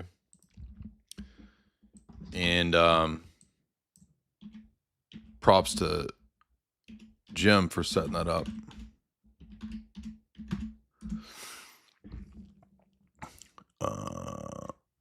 Yeah, right here. It's the same stuff. So Epstein was doing. I had an interview with Natalie from Redacted right here. If you didn't see it, it was a pretty big interview. Got good view. I had a lot of people say, "Hey, I watched you on Redacted. I watched you on Redacted." That's how I know if it's like a good sized interview. Not just for the numbers, obviously, but like people say, "Hey, I saw you on this. I saw you on this." By the way, a lot of people. I got about 1,000 followers on YouTube from this interview, and a bunch of the people who came over here, they have no idea what this channel is. They were like, "What the heck is this? I saw you on the channel and you were serious, and on these live streams you act insane. What is this? What the heck?" That's the purpose of this, is for you to come here and for me to make you go, "What the heck is this?" That is what I do. That's why we're here. Contemporary $5. How do you argue the contents of books like Sirach that Protestants don't accept? Well, I mean, are you talking about the guy who just called in? I was just giving him an example because there's other examples too in other texts that are canonical that talk about the Holy Spirit that say similar types of things, like in Proverbs. So, I mean, the fact that he doesn't accept wisdom and Sirach, that's just one example. But as you saw, I mean, there's like 30, I don't know, probably 36 examples. But if I'm going to argue with a Protestant, no, I'm not typically going to cite wisdom and Sirach. But even if you're a Protestant and you don't accept wisdom and Sirach, it's still an attestation to the belief of the Jews prior to the New Testament of the work of the Holy Spirit. So.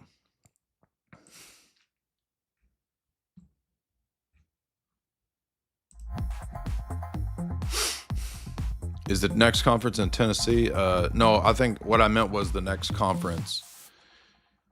The next church conference will be in Florida again. But we may have another conference, nothing to do with the church, in St. Louis.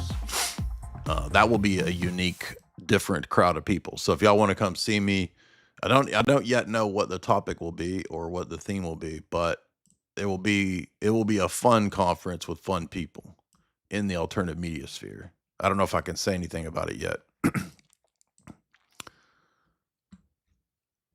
Killian, $20. What do you think of the new Fallout show on Prime? I meant to try to watch it. I just haven't got around to it.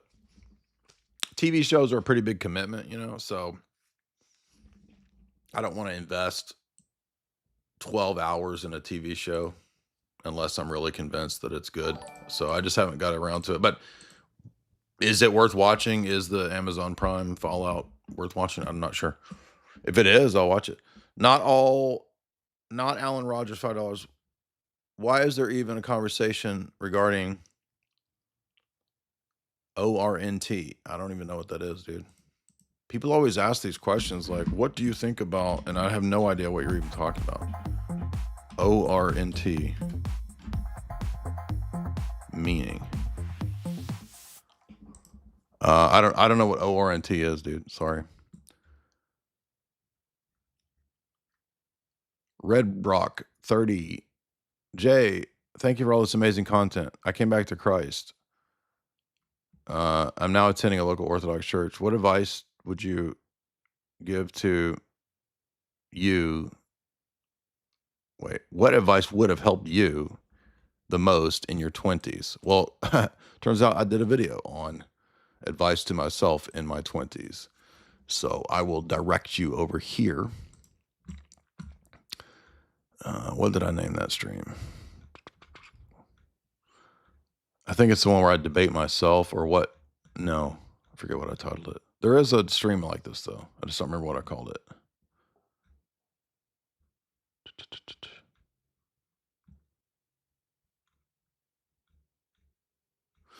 There's also advice to young dudes. There's a stream. I forget. Something like that. There is one. You can just look it up. But that's what I would say.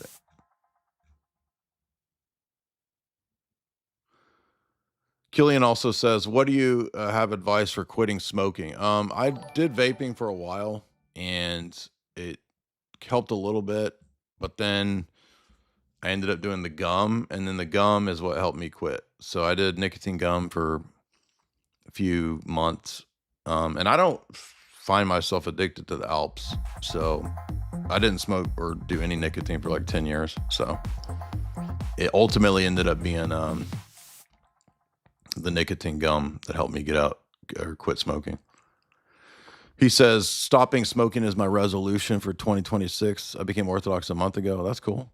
God used you to join me to the Orthodox, guide me to the Orthodox faith. Oh, that's great, man.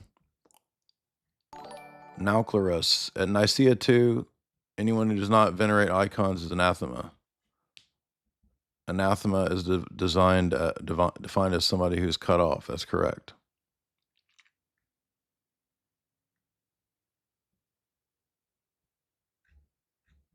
Can somebody tell me what ORNT means? I don't know what it means.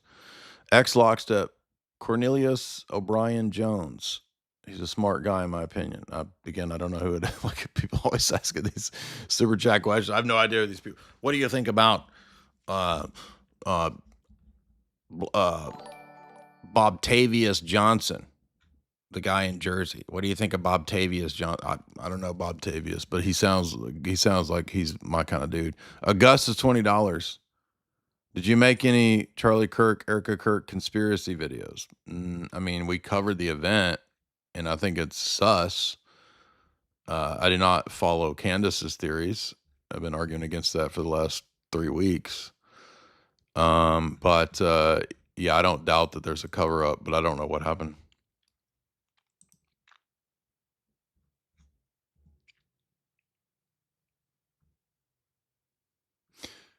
Now, Clarus, how does refusing a physical act towards icons justify being cut off? Because it's a denial of the incarnation. Just go watch the videos and the lectures on icons, man. I don't have time I can't rehearse that whole lecture right now. I mean, guys, all these questions that you ask that are like the difficult theology questions, I don't mind it, by the way. It's just like, we've been going for like 3 hours, and I can't give a whole lecture on icons. Exhausted after 3 hours of live streaming. If you type in J Dyer icons, I have 3 or 4 long podcast on icons. And the clips channels, they probably done 50 clips. So here's a brief reply to Gavin Ortland. Here's me and Sneck covering it 6 years ago for 2 hours. Here's how icons refute Catholicism. And there's another one called Philosophy of Icons. It's not showing up. That one never shows up. I think you have to put in philosophy. It's called Philosophy of Icons or something like that.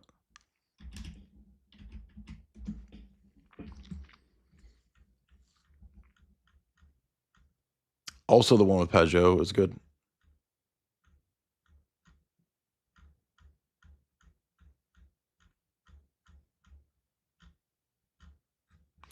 I need to rename that one because it never comes up, and it's a good one. Let's see.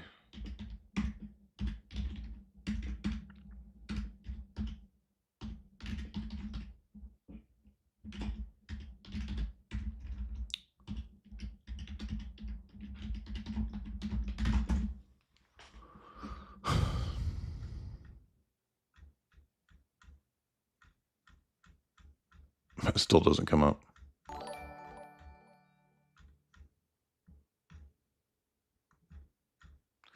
I'll have to retitle that other one because it's a long philosophical talk. Jonathan Kelly, $10. Why haven't you been on Tucker yet? Can we manifest this? I mean, I've asked, I've talked, I've messaged all the Tucker people, every producer person. I know them all. I'm like, hey, I'd be a good guest. Have me on. I've even asked Lord Voldemort to tell me. So I don't know. Keep putting me in the comments. Now, I mean, Patrick Bet David, I think I had the biggest request underneath his last thing. It was like 50,000 views, impressions.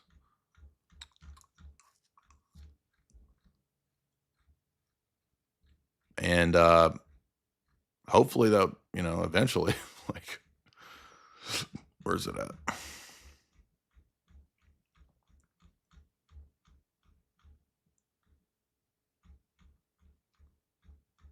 You would think this would, like, you know, get enough. But maybe these people know what I talk about. Maybe they don't want me on. I don't know. Like, maybe there's some thing where they're, oh, we don't want that guy on. But I mean, Patrick Bet David had, he had Jake on. And Jake had, even when he had Jake on, Jake had way fewer followers than I had. But that might have been because maybe Daniel Hakikachi was like, oh, I need Jake with me or something. I don't know.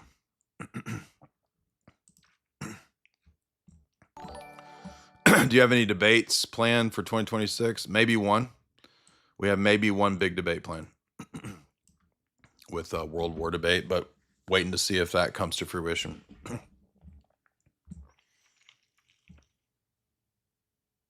Not all $2. Oriental is what I typed. Or let's see, ORNT.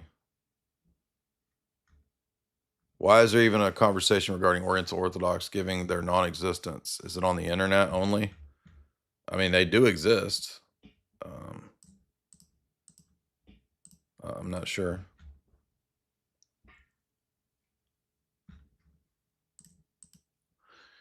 Guys, remember to head over to chalk.com. That is the show sponsor, and you can use the promo code J60Life.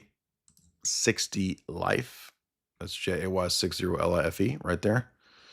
And you can get you don't have to get that performance stack, but I recommend it. You can get the male vitality stack, or you can get any of these products individually over here at chalk.com, CHOQ.com. J60 Life is a recurring subscription, but you can unsubscribe at any time. But you do want, I think, the Chalk products, especially the Tomcat Elite. That's my recommended personal favorite. Head on over to chalk.com, use that promo code J60Life, and get what you need. Thank you guys. A lot of fun tonight on this stream. Thank you for being so generous. And we're going to have a good year coming up, hopefully. The year of patience. So maybe I'll be more patient with people.